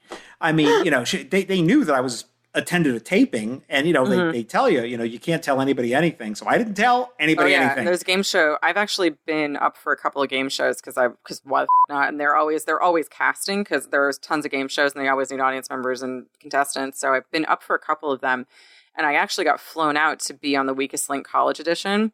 Oh no!